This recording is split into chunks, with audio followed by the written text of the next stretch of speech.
ले सकते हैं, आपसे मांग के ले लो, कोई दिक्कत नहीं है। चुप-चुप क्यों ले रहे हो? कितनी दिक्कत होती होगी? आराम से ले लो, पूरा पूरा पड़ा है मेरा, क्या है इसमें? जो चाहिए वो ले सकता है, तेरे को छूट है, परमिशन। पर मेरी आँखों के सामने। सवाई को मैं मना ही नहीं कर सकता, ये तो तेरा ही लैपटॉप है। टेंशन मत ले तुम। सरस्वती का खजाना खर्च करने से बढ़ता है, पता है आपको? तो मैं तो चाहता हूँ ज्ञान ले लो, फ्री में। ज्ञान ही फ्री मिलता है, बाकी सब चीज़ के पैसे लगते हैं। हाँ, मेनोपॉज़ पढ़ रहे थे हम लोग? ज्ञान फ्री मिलता है, बाकी चीज़ के पैसे लगते हैं, सही है। हाँ, मेनोपॉज़ ही पढ़ रहे थे ना? ये लिख लिया आपने? फिजियोलॉजी के बारे में लिख लिया? अब लिखो आप, ये भी लिख लिया आपने? अब लिखो symptoms, sign and symptoms of menopause. चलो, या मैं क्या जल्दी आई? आप धीरे-धीरे आराम से, मुझे ऐसा लगा मैं जल्दी आ गया। हमारी 2 बजे ड्यूटी पूरी हुई, फिर भी देखो यहाँ खाना खा के फिर यहाँ आ गया, देख लो। इसका मतलब मैं ड्यूटी से जल्दी फ्री हो गया, ये हुआ। हाँ, मेनोपॉज़ के सिम्पटम्स बताओ देखें। Osteoporosis, very good. और कौन सा पोरोसिस? क्या? Decrease level of oestrogen. और एलएच क्या होता है? बताओ कुछ तो। हाँ मैम, आप बताओ। देखो, एक आप नर्सिंग करके आए हो, श्योर या चल रहा है? मेरे जैसे प्रैक्टिकल बाकी तो नहीं है? करके आए हो नर्सिंग? तो करके आए हो तो आपको पता है, हम कोई भी चीज आपसे कोई पूछता है ना, तो आपको आंसर भी एकदम सिस्टमैटिक देना है, क्योंकि मेनोपॉज़ हो रहा है तो पूरी बॉडी में हो रहा है, तो आंसर भी सिम्टम्स भी देना। जैसे यूपीपीएससी, किसने मेंस का फॉर्म भर रखा है? किसने भर रखा है? किसी ने भर रखा होगा यूपीपीएससी मेंस का फॉर्म? 28 जुलाई को पेपर है जिसका। और अच्छी किस्मत इनकी अच्छी है, वेरी गुड। आप जैसे सारे लोग लकी है जो लोग पास हुए हैं, क्योंकि आपको पता है 5 गुना पास करने थे, 5 गुना पास हुए ही नहीं। इसका मतलब सीटें 1500 है, 2800 कोई पास किया है, इसका मतलब ऑलमोस्ट तय है कि आपका सिलेक्शन होगा। सेम एम्स वाली सैलरी ऑलमोस्ट कंफर्म है। अगर आपने हल्का सा लिखना सही आ गया, अब क्वेश्चन आ जाए कल के दिन, what is menopause, please write down short notes on menopause. आप हम सीधा तो नहीं लिख सकते ऑस्टियोपोरोसिस, डिक्रीज एलएच। तो सिम्टम्स लिखने का क्या तरीका है? Systematic. Number 1 genitourinary, number 2 cardiovascular, number 3 skin इंटोमेट्री, नंबर 4। जैसे आपको सिस्टम याद आ रहे हैं, तो कम से कम 4 सिस्टम के लिखोगे, तो सामने वाला सोचेगा बंदे ने पढ़ रखा है, वरना अपन फिर तुक्का मारने वाली बात हो जाएगी। चलो मेरे को बताओ सबसे पहले जेनेटो यूरिनरी सिस्टम से क्या क्या चेंजेस आएंगे? जिसने अच्छी कोचिंग कर रखी है उसका यूपीपीएससी मेंस में हो जाएगा, बस उसको लिखना आना चाहिए। कल के दिन क्वेश्चन आ जाए what is MI, write down the definition of MI and nursing management of MI. 7 number का क्वेश्चन आता है। तुम लोग अगर एमआई की डेफिनेशन में 3 पेज खराब करोगे और मैनेजमेंट में 5 लाइनें लिखोगे, तुम्हारा सिलेक्शन नहीं होगा। जितना वो पूछता है, आप यूपीपीएससी पुराना पेपर चेक करना। मैं बता रहा हूँ, ये पेपर आया इसलिए बता रहा हूँ, पुराना पेपर चेक करना, क्वेश्चन को ब्रेक कर रखा है। एक क्वेश्चन को 5 पार्ट बना रखे हैं। Definition of MI, sign symptom of angina pectoris, management of congestive heart failure. कुछ लोग पढ़ते ही नहीं है, पहला वर्ड पढ़ते हैं द डेफिनेशन ऑफ एमआई और उसी का ही सब कुछ चेप किया जाता है। उनके नंबर आते हैं 15 में से 2। फिर बोलते हैं मैंने 5 पेज भरे, मेरा सिलेक्शन क्यों नहीं हुआ? उसने पूछा नहीं था तुझे, उसे सिर्फ डेफिनेशन एमआई की पूछी थी, साइन सिम्पटम किसी और के पूछे थे, मैनेजमेंट किसी और का पूछा था। इसीलिए कभी भी कंपटीशन का रूल है, जो पूछे उसका आंसर देना। यूपीपीएससी देने वाला सुन लेना, बता देना अपने फ्रेंड्स को। इससे इजी कोई एग्जाम नहीं। अगर कहीं लिखना आ जाए और आपने कोचिंग कर रखी हो और डिस्क्रिप्शन में लिखना आ जाए, तो इसका मतलब होता है कोचिंग करने वाले का 100% सिलेक्शन होना चाहिए, जिसके चाहे उसका डायरेक्ट वाले में नहीं हो। क्यों होना चाहिए? क्योंकि उसको पता है इंपॉर्टेंट क्या है। लेकिन इंपॉर्टेंट सीधा नहीं लिखना होता, इंपॉर्टेंट को बीच में कहीं डालना होता है। इसलिए पेज बनने होंगे और इंपॉर्टेंट की हेडलाइन होनी चाहिए, सब टाइटल टाइटल बना के लिखना होता है। तो मैं बताऊं जेनेटो यूरिनरी सिस्टम में मेनोपॉज में क्या क्या चेंजेस आएगा? क्या? जोर से बोलो। क्या खाना खा के? 2 बार breakfast and lunch both are done. तो जोर से बोलो। ब्लड सप्लाई क्या हो जाएगी? ये तो आंसर ना, और कुछ और बताओ, ये मेरे जचा नहीं है। ये थोड़ा ठीक है, और कुछ? कि स्किन की इलास्टिसिटी होती है, जेनेटो यूरिनरी सिस्टम की लूज हो जाती है, वेरी गुड, ये अच्छा बताया। और कुछ जहां से एग्जाम में क्वेश्चन आ सकता है सीधा? अब मैं जेनेटो यूरिनरी सिस्टम बोला था आपको, मोस्ट कॉमनली 4 होते हैं internal organ, ovary, uterus, cervix, vagina. 4 internal organ है। अब इन चारों में से इंपॉर्टेंट याद रखना है 2, 4 में से भाग फैलोपियन ट्यूब और सर्विक्स में कोई चेंजेस नहीं आएगा ज्यादा। यूट्रस और वेजिना में तो सीधा यूट्रस पे जाओ। यूट्रस में क्या होगा? जब कोई फीमेल को मेनोपॉज होगा तो उसकी एट्रोपी होगी, मतलब सिंकेज ऑफ द यूट्रस, उसको हम क्या बोलेंगे? एट्रोपी। तो जब आपको पता है जब कोई छोटी बच्ची बाद में एज बढ़ती है तो सेकेंडरी सेक्सुअल कैपेसिटी डेवलप होता है, तो यूट्रस की कैविटी की साइज बढ़ती है, बढ़ती है, तो ये वापस कम हो जाएगी, तो हम इसको बोलेंगे बॉडी सर्विक्स रेशियो कम हो जाएगा। बॉडी सर्विक्स का रेशियो क्या हो जाएगा? कम हो जाएगा। और बताओ कोई? क्या? हाँ वो भी ठीक है, वेरी गुड, ओवरी से रिलेटेड बता दिया आपने, एस्ट्रोजन का लेवल कम हो जाएगा। और कुछ? वेजिना की पीएच चेंज हो जाएगी, ये कौन बताएगा? चाइल्ड बियरिंग एज में वेजिना की पीएच एसिडिक होती है, मेनोपॉज में वेजिना की पीएच न्यूट्रल या अल्कलाइन। पहला ऑप्शन न्यूट्रल राइट है। न्यूट्रल का मींस अप्रोक्सीमेट 7, कितनी हो जाएगी? 7, और मोर देन 7 इज अल्कलाइन। क्यों? क्योंकि फॉलिकुलोजेनेसिस नहीं है, डोडलिन बेसिलाई एक्टिवेटेड, अल्कलाइन पीएच हो जाती है। तो एसिडिक पीएच कौन से बैक्टीरिया की वजह से होती है? डोडलिन बेसिलाई एक बैक्टीरिया होता है, उसकी वजह से चाइल्ड बियरिंग एज में फीमेल की वजह की पीएच एसिडिक होती है। ये सवाल इंपॉर्टेंट है, कौन सा बैक्टीरिया वजह की पीएच को एसिडिक रखता है? डोडरलिन बेसिलाई। कैसे? जब हमारी बॉडी में ग्लाइकोजन टूटता है, ठीक है ना, तो लैक्टिक एसिड बनता है कई बार, ठीक है, लैक्टिक एसिड है, उसकी वजह से डोडरलिन बेसिलाई एक्टिवेट हो जाता है और उसकी वजह से पीएच एसिडिक हो जाती है, ठीक है। हाँ ध्यान है नहीं यहाँ? क्या बोले आप? हाँ हाँ समझा नहीं, क्या बोले? क्या हुआ? आप बता रहे थे, आप बता रहे। अच्छा ये आपके एजेंट है? अच्छा आपकी शर्म कहाँ गई? हाँ? आपकी शर्म कहाँ गई? बेहया हो गए आप, इतने बेहया कैसे हो गए? हाँ, तो देखो मेनोपॉज के symptoms, systematic changer after menopause, सबसे पहले मैं जेनेटो यूरिनरी की बात कर लेता हूं। जेनेटो यूरिनरी में सबसे पहले में आता है अपना यूट्रस, ठीक है। साइज कम हो जाती है इसका, देखो आप 1 मिनट के लिए वापस अपनी ऑप्स ऑप्स में अपने फीमेल रिप्रोडक्टिव सिस्टम एनाटॉमी पढ़ा था, यूट्रस के बारे में याद आ रहा। जब बच्चा जन्म लेता है तो उसकी सर्विक्स, छोटी बच्ची जन्म लेती है, उसकी सर्विक्स के कंपैरिजन में कैविटी बहुत कम होती है। जो जो उसकी एज बढ़ती है तो सर्विक्स तो कम बढ़ती है, लेकिन उसकी कैविटी की साइज ज्यादा बढ़ती है। फिर और जो चाइल्ड बियरिंग एज में रिप्रोडक्टिव एज में आती है तो उसकी सर्विक्स के कंपैरिजन में उसका यूट्रस की कैविटी डबल हो जाती है। जब वो 45 की एज को क्रॉस करती है तो सर्विक्स में ज्यादा फर्क नहीं पड़ता, जो चीज बढ़ी है वही चीज कम होगी। मतलब क्या, बॉडी कैविटी कम हो जाता है। इसका मतलब body cervix ratio reproductive age में 3:1 से लेकर 2:1 होता है, लेकिन मेनोपॉज में वापस 1:1 हो जाता है। क्या हो जाता है? 1:1 हो जाता है। Very good. तो क्या लिखेंगे हम लोग? More chances of the uterine prolapse, क्योंकि यूट्रस के जो लिगामेंट होते हैं, जो ब्रॉड लिगामेंट होते हैं, उसमें टॉनिसिटी कम हो जाती है। तो मेनोपॉजल फीमेल में यूट्रस में प्रोलैप्स होने के चांसेस ज्यादा रहते हैं। ये आपने पढ़ा होगा, कहीं देखा भी होगा, हॉस्पिटल में काम किया हो तो यूट्रस में प्रोलैप्स हो जाता है। कंप्लीट यूटाइन प्रोलैप्स को क्या बोलते हैं? बताना, ये 9 सेट का सवाल है। अगर किसी फीमेल का कंप्लीट यूटेराइन प्रोलैप्स हो जाए, कंप्लीट मतलब यूट्रस नेक्ड आई से आप देख सकते हो वजन के थ्रू एक्सपेल आउट हो रहा है, दिख रहा है, उसको बोलते हैं कंप्लीट यूटेराइन प्रोलैप्स। उसका दूसरा नाम क्या है? ग्रेड 3 क्या बोले उसको? प्रोसीडेंटिया। क्या बोलते हैं उसको? प्रोसीडेंटिया। ऐसे सवाल तो आते हैं जो दिखता नहीं है वो आता है। प्रोसीडेंटिया कंप्लीट यूटेराइन प्रोलैप्स का दूसरा नाम है प्रोसीडेंटिया। और जब किसी का यूटेराइन प्रोलैप्स होता है उसको वेजिनल स्टेक्टोमी करते हैं, एब्डोमिनल स्टेक्टोमी नहीं करते। ये भी प्रेफरेबल कौन सा स्टेक्टोमी है? वेजिनल स्टेक्टोमी। दो प्रकार की स्टेक्टोमी होती है, एक तो होती है अपनी ओपन, और एक वेजिनल रूट से यूट्रस को निकालना, दैट इज वेजिनल स्टेक्टोमी। और वेजिनल स्टेक्टोमी में बहुत एक्सपर्ट, बहुत एकदम स्किल्ड सर्जन चाहिए होता है। एब्डोमेन वाले में नहीं हो तो भी बाई चांस हो जाता है, लेकिन उसमें बहुत स्किल्ड और बहुत एक्सपर्ट चाहिए होता है। जब कोई भी बच्ची जन्म लेती है तो उसकी बॉडी और सर्विक्स के कंपैरिजन में देखा जाए तो सर्विक्स बॉडी के कंपैरिजन में डबल होती है। सर्विक्स बॉडी के कंपैरिजन में डबल होती है। जब वो प्यूबर्टी तक आती है, उसकी 5 साल 7 साल 8 साल 9 साल 10 साल की तरफ होती है, तो मेरे गलत हो गई, 1:1 1:1 होती है, मतलब बॉडी सर्विक्स बराबर हो गया। अब बढ़ेगा क्या? बॉडी, अभी बॉडी बढ़ी है तभी हुआ है, ऐसा मत सोचना कि 1:1 कैसे हो गई। एग्जांपल बता रहा हूं, माना कि किसी की सर्विक्स 2 सेंटीमीटर की है जन्म लेते समय, एग्जांपल, तो उसकी बॉडी 1 सेंटीमीटर की होगी। प्यूबर्टी में अगर इसकी सर्विक्स 2 सेंटीमीटर की है तो बॉडी भी 2 सेंटीमीटर की हो जाएगी। फिर वो रिप्रोडक्टिव एज में आएगी 2:1। जैसे टोटल यूट्रस की लेंथ कितनी होती है? 7 to 7.5 सेंटीमीटर, यस और नो? 7 to 7.5, इसका मतलब 5 सेंटीमीटर का यूट्रस, 2.5 सेंटीमीटर की सर्विक्स। रिप्रोडक्टिव एज में बॉडी सर्विक्स की डबल हो रही है, फिर वापस मेनोपॉज आ जाएगा तो वापस कैविटी कम हो जाती है। कैविटी कम होगी तो वापस कितनी होगी? 1:1 हो गया। समझ में आ गया? ये बात समझ में आई? रटना नहीं है, समझ में आ जाता है इजीली। थोड़ी बहुत भी अपनी मैथ ठीक होती है ना तो ये समझ में आ जाता है। मैथ का क्वेश्चन है एक, ये पता नहीं क्या है,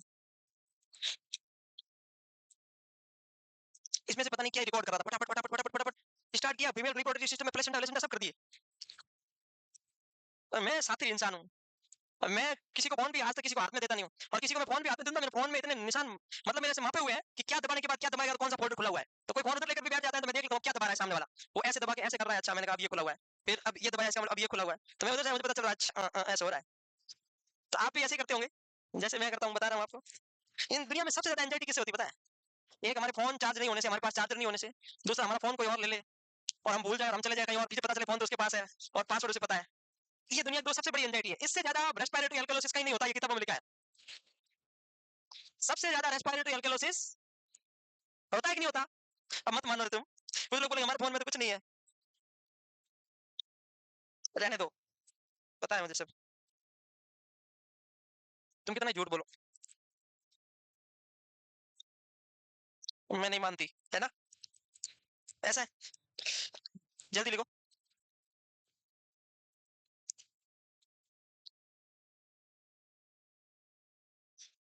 हो गया, आगे बढ़े, लिख लिया। तो सर्वाइकल सीक्रेशन में कुछ नहीं लिखना, बस स्कैंटी कम हो जाते हैं। सर्विक्स में कुछ बात याद रखनी नहीं है। तो यूट्रस का मामला तो हो गया फिनिश। थोड़ा जल्दी जल्दी लिखो प्लीज, 28 जून आ रहा है। आपने नाम लिखवा दिए? अरे 28 जून वाले नाम लिखवा दिए? अरे बेवकूफ तुम लोग, क्या हो, अभी तक 28 जून आ गया। फिर क्या है, फिर तो मैं कल से क्लास लेने नहीं आ रहा, कैंसिल। आप लिखो तो मैं लिखवाऊं ना। मेरे को बार बार रिसेप्शन वाले बोल रहे सर प्लीज बच्चों को बोलो ना। मैंने कहा बच्चे 9 सेट की तैयारी करें, रुको भाई, तो मैं चम्मच सलो की पड़ी है, उनका अभी तक कैरेक्टर ढीला हो रहा है, रुको आप थोड़ा 2 दिन।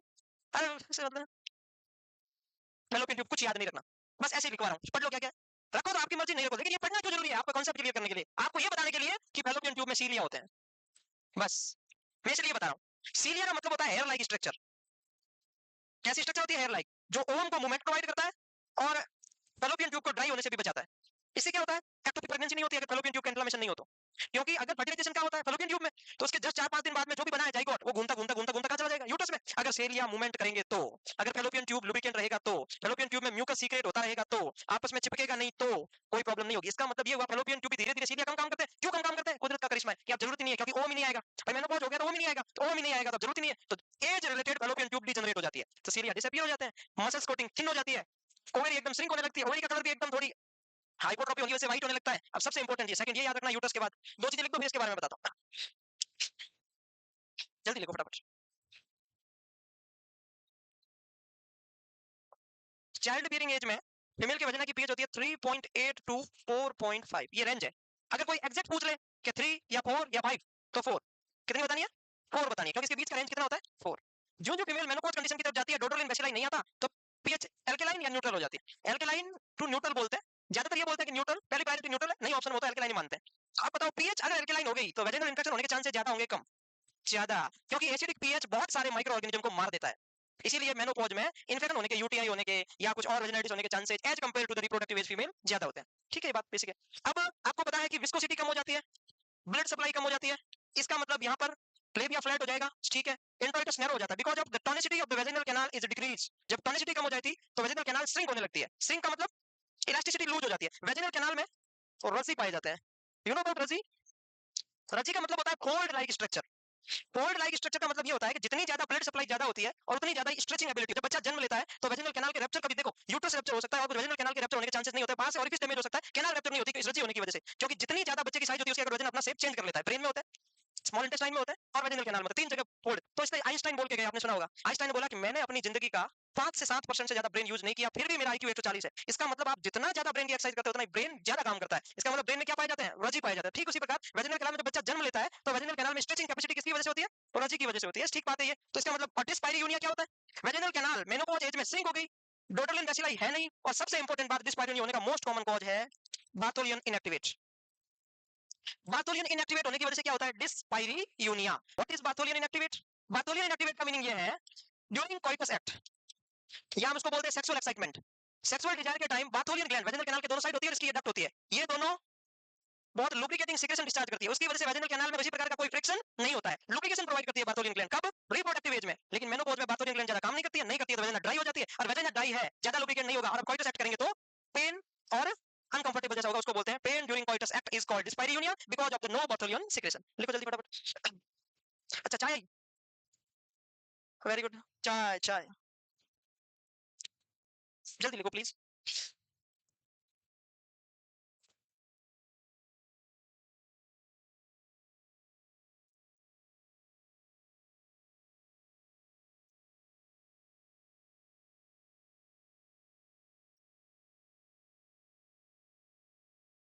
जल्दी हो गया? लिख लिया सबने? एक क्वेश्चन है, मैं आगे पढ़ाऊंगा, अभी मैं पढ़ा नहीं रहा हूँ। Various type of vaginitis. Menopause में मोस्ट कॉमन कौन सा वेजिनाइटिस होता है? उसको बोलते हैं सेनाइल वेजिनाइटिस। कौन सा वेजिनाइटिस? सेनाइल। सेनाइल का मतलब क्या होता है? Senile vaginitis. सेनाइल का आपने सुना कैटरेक्ट? कैटरेक्ट तीन टाइप का होता है, कंजेनाइटल, ट्रॉमेटिक, सेनाइल। कंजेनाइटल किसकी वजह से होता है? रूबेला की वजह से। प्रेग्नेंट फीमेल को रूबेला इन्फेक्शन हुआ तो बच्चा होने वाले बच्चे को क्या हो सकता है? Congenital cataract. ट्रॉमेटिक, किसी की चोट लग गई, कैटरेक्ट हो गया, ट्रॉमेटिक यंग एज में। किसी की एज हुई 50-60 साल और किसी को कैटरेक्ट होता ही है, उसको सेनाइल। तो ठीक वैसे ही एज की वजह से वेजिनाइटिस होता है without any micro organism is called senile vaginitis. Senile क्यों हुआ? क्योंकि एटोपी हो गई, तो इसका दूसरा नाम क्या है? Atopic vaginitis. 5 प्रकार के वेजिनाइटिस होते हैं, हम बाद में पढ़ेंगे जब ये डिसऑर्डर के सबसे लास्ट में। चलो जल्दी जल्दी लिखो फटाफट। हो गया? हाँ या ना? एक ही बार मैं क्या करूं उसका? फालतू बीच बीच मार बेवकूफ। अब आया ना, मैं देखना तोड़ के फेंक दूंगा मतलब। डन। न्यूरोलॉजिकल, ये सबसे इंपॉर्टेंट बात क्या है? याद रखना, अगर इसको याद है तो मेनोपॉज याद है। Most classical sign of the menopause, इसको बोलते हैं हॉट फ्लसेज। कौन सा फ्लसेज? हॉट नहीं, हॉट। हॉट में पता नहीं होता लड़कों को, ये भी नहीं पता कैसे बोलना। Hot flushes and night sweat, the landmark sign of menopause. लगभग एवरी, ऑलमोस्ट एवरी किताबों में लिखा है 60%, लेकिन ऐसी कोई फीमेल नहीं है जिसको मेनोपॉज और हॉट फ्लसेज नहीं हो। बुक्स में लिखा है 60%, आपको 60% याद रखना है। तो क्या है? जब किसी फीमेल को मेनोपॉज हो रहा होता है या हो गया है, उसकी, अब सुन लो रे, लिख लेना बाद में, उसकी कभी कभी बैठी है, जैसे अपन सब बैठे हैं, अब अपने को गर्मी सहन हो है, सेम टेम्परेचर में, सेम एनवायरमेंट में मेनोपॉज फीमेल को अनबियरेबल बहुत ज्यादा गर्मी लगेगी, और कितने मिनट के लिए? 2-4 मिनट के लिए, अचानक से सहन नहीं होगा और वो आपा खो देगी, जैसे अनबियरेबल गर्मी लगी, उसकी वजह से पसीना आया, क्यों? उसका वेसो मोटर एरिया एस्टैब्लिश हो रहा है। आपको पता है आपकी बॉडी पूरी की पूरी हार्मोन से चलती है। हार्मोन इम्बैलेंस हो रहा है, उसकी वजह से उसको एक बार सहन नहीं होगा, फिर जो ही थोड़ी देर इनस्टेबिलिटी हुआ, वापस सेट हुआ, होमियोस्टेसिस हुआ, थोड़ी देर बाद में वापस स्टेबल होगी। फिर थोड़ी-सी गर्मी ज़्यादा लगी, तो दिन में 1-2 बार और हो गया। उसको बोलते हैं हॉट फ्लशेज, उसकी वजह से गर्मी लगेगी, उसकी वजह से पसीना आएगा और कई बार रात में भी अचानक से नींद उड़ जाएगी, 2-3 घंटे बाद सही हो जाएगी। उसको बोलते हैं hot flushes, is the classical sign of menopause. ठीक है,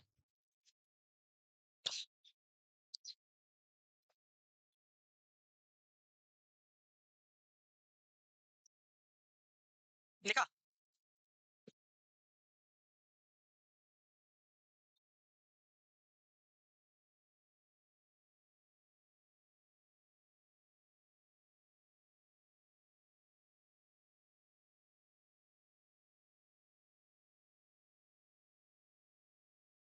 एक एसएसबी सब इंस्पेक्टर का रिजल्ट आया कल, पता है आपको? नहीं पता, पता ही नहीं है। कल शाम को मैंने एक पोस्ट शेयर की थी इंस्टाग्राम पे, वो बहुत मतलब जिस लेवल पर स्टूडेंट क्लास की उसका ऑल इंडिया फर्स्ट रैंक है। उस लड़की की कहानी आप सुनते हो तो मतलब बहुत ही अजीबोगरीब कंडीशन। वो लड़कियां कोचिंग करने आई थी, उससे पहले उसके फादर की डेथ हो गई। फिर उसके जस्ट बाद उसका एक भाई था, उसकी डेथ हो गई। फिर वो बिल्कुल एकदम मतलब कि अब तो कुछ लाइफ में कुछ बचा ही, एकदम पागल से डिप्रेशन, बोल रहा कुछ नहीं, पास वालों से कोई बात नहीं कर रही, किसी से कोई नहीं कर रही, क्लास में एकदम जैसे म्यूट मोशनलेस जैसे बैठते हैं वैसे बैठी रहती चुपचाप। मन नोटिस में तुरंत आ जाता है कि ऐसा क्यों है। तो एक दो बार ऐसे पता चल गया कि हाँ ऐसा कुछ प्रॉब्लम है, कुछ पूछने आई तो कुछ भी पूछ नहीं पा रही, क्योंकि जो भी उसको चीजें कुछ याद आती है तो पता चल बात करते पता चल जाता है कि ये डिप्रेशन में। फिर जो उसको उसके चाचा या ताऊ जी जो भी उसकी केयर कर रहे थे, थोड़े दिन बाद उनकी भी डेथ हो गई। वो उनकी बात में हुई काफी, बट मतलब उनकी भी डेथ हो गई। तो वो बिल्कुल भी एकदम हताश, एकदम परेशान। वो कह रही है कि जिंदगी में कुछ है ही नहीं, बस वहां पे रुका नहीं जा रहा था, तो किसी ने बताया कि कोचिंग कर लेते हैं, मैं वहां टाइम पास करने के लिए बस यहाँ आ गई हूँ, लेकिन मुझे पता नहीं है कि मेरा कल भी कभी होगा कि नहीं होगा। इतनी टूट चुकी थी मतलब, वो नहीं चाहती कि जिए, इतनी हालत खराब। वो या बैठी 10 दिन बैठी क्लास में, 15 दिन बैठी, 20 दिन बैठी, फिर उसको धीरे धीरे धीरे धीरे अब बोलते हैं ना क्लास में तो सर बहुत ज्यादा मजाक करते हैं, वो करते हैं, आपके मन में कभी किसी किसी के मन में आता होगा ये बातें कि बहुत ज्यादा मजाक करते हैं, सबकी कंडीशन एक जैसी नहीं होती। उस क्लास के एंटरटेनमेंट की वजह से उसको लाइफ में थोड़ी बहुत खुशी मिलनी शुरू हुई। फिर एक दिन क्लास में आके बोली सर मुझे अब थोड़ा थोड़ा ठीक लग रहा है। वो वहाँ आके बोली मेरे को ठीक है, अब क्लास होती है तो मेरे को बहुत अच्छा लगता है, जब आपकी क्लास होती है तो एकदम सब भूल जाती हूँ, ऐसे ऐसे ऐसे करते करते 8 एक महीने यार रुकी, कोचिंग पूरी होगी, वो यहाँ से चली गई। वो कहता है जॉब तो लग जाएगी, सिलेबस कर लिया, कंप्लीट कर लिया, एम्स भी दे दिया, मेंस में थोड़ी सी रह गई, प्री क्लियर हो गया, मेंस में रह गई यहाँ पढ़ते पढ़ते पिछले साल थोड़ा सा रैंक में रह गई, उसको मतलब फाइनली मिला नहीं, रैंक अच्छी थी 3-4 हजार बट मिला नहीं फाइनली। फिर उसने एसएसबी का पेपर दिया, उसका ऑल इंडिया फर्स्ट रैंक आ गई। अब उस लड़की का देखो, जो स्टूडेंट मतलब लाइफ से हाथ धो चुकी थी, उसकी ऑल इंडिया फर्स्ट रैंक आ गई कल। ऐसा ऐसा ही कर जाओ, you know what, SI sub inspector. और किसी को पूछना एसआई सब इंस्पेक्टर एसएसबी में कैसी पोस्ट होती है, कैसी पोस्ट होती है, मतलब कातिल पोस्ट होती है। कातिल समझते हो आप लोग? आप हॉस्पिटल के अंदर रहोगे, मस्त रहने का मस्त घर मिलेगा, आपको कहीं फील्ड में नहीं जाना है, बॉर्डर पे बैठे रहना है, आपको कहीं बाहर भी जाना है तो 2 लेडी कांस्टेबल साथ में रहेगी, आपके पास में गाड़ी रहेगी, ड्राइवर छोड़ के आएगी और आप घूम के आओगे। आप एज ए मतलब वो मेरे 2-3 ऐसे फ्रेंड लगे हुए, वो बता रहे हैं कि मतलब क्या लाइफ होती है, लगता है कि हम ही सब कुछ है। अब वो उसकी लाइफ में इतना स्ट्रगल था, लेकिन आज वो सब इंस्पेक्टर एसएसबी में। और एसएसबी का मतलब तो पता ही होगा क्या होता है? नहीं पता। फिर मैं क्यों बता रहा हूँ, फिर मैं क्यों बता रहा हूँ?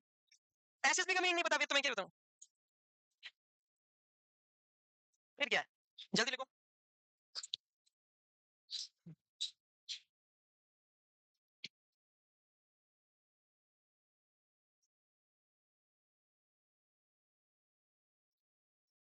क्या? वो शायद या तो दिल्ली की थी क्या हिमाचल की, एग्जैक्ट मुझे नहीं पता। पता नहीं, वैसे हम बोला करते कि दिल्ली से है, हम इतना ही जानते थे कि वो शायद दिल्ली से, शायद वहीं कहीं होगी, दिल्ली के आसपास ही है कहीं।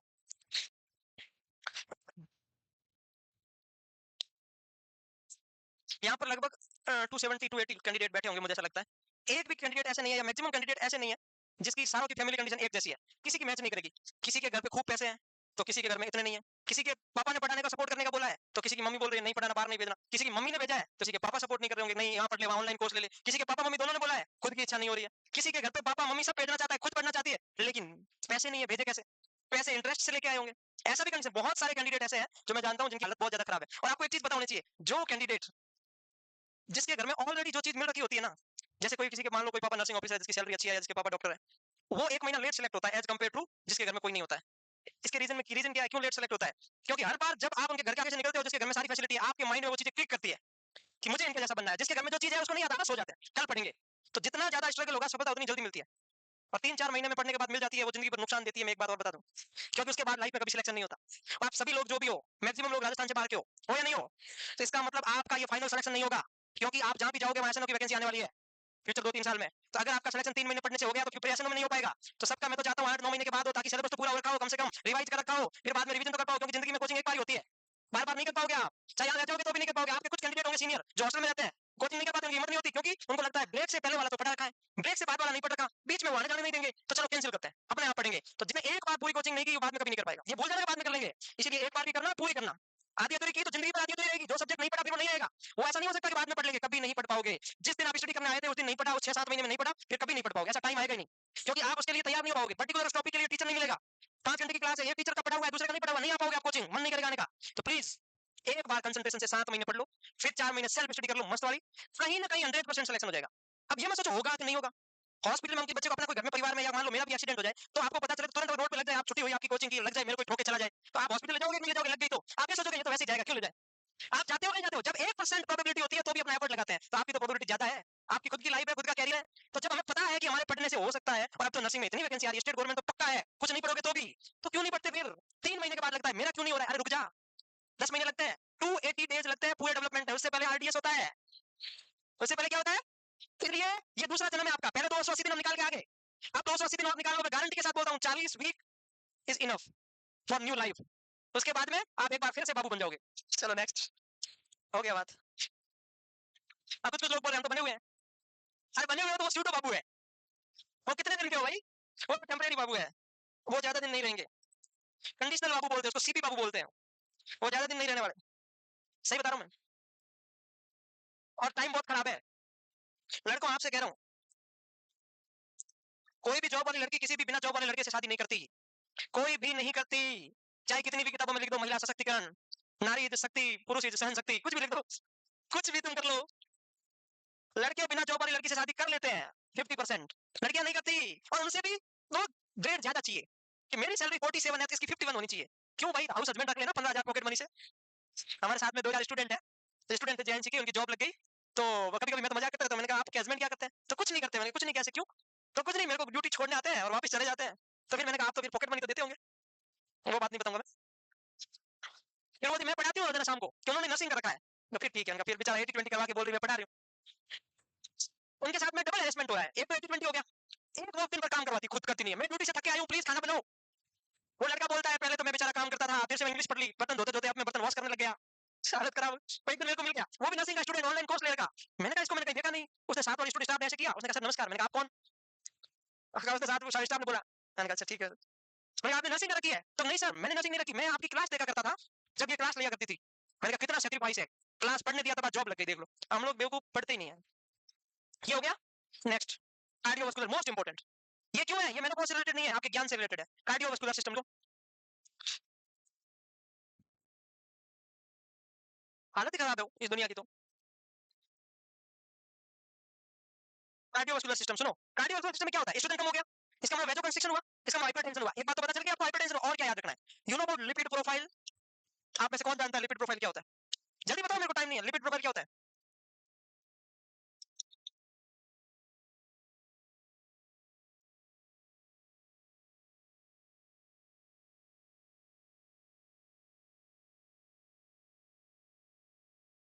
मोस्टली 5 चीजें चेक करते हैं, 6 नंबर पे काइलोमाइक्रोन भी करते हैं, बट ये 5 मोस्ट कॉमन याद रखने हैं आपको।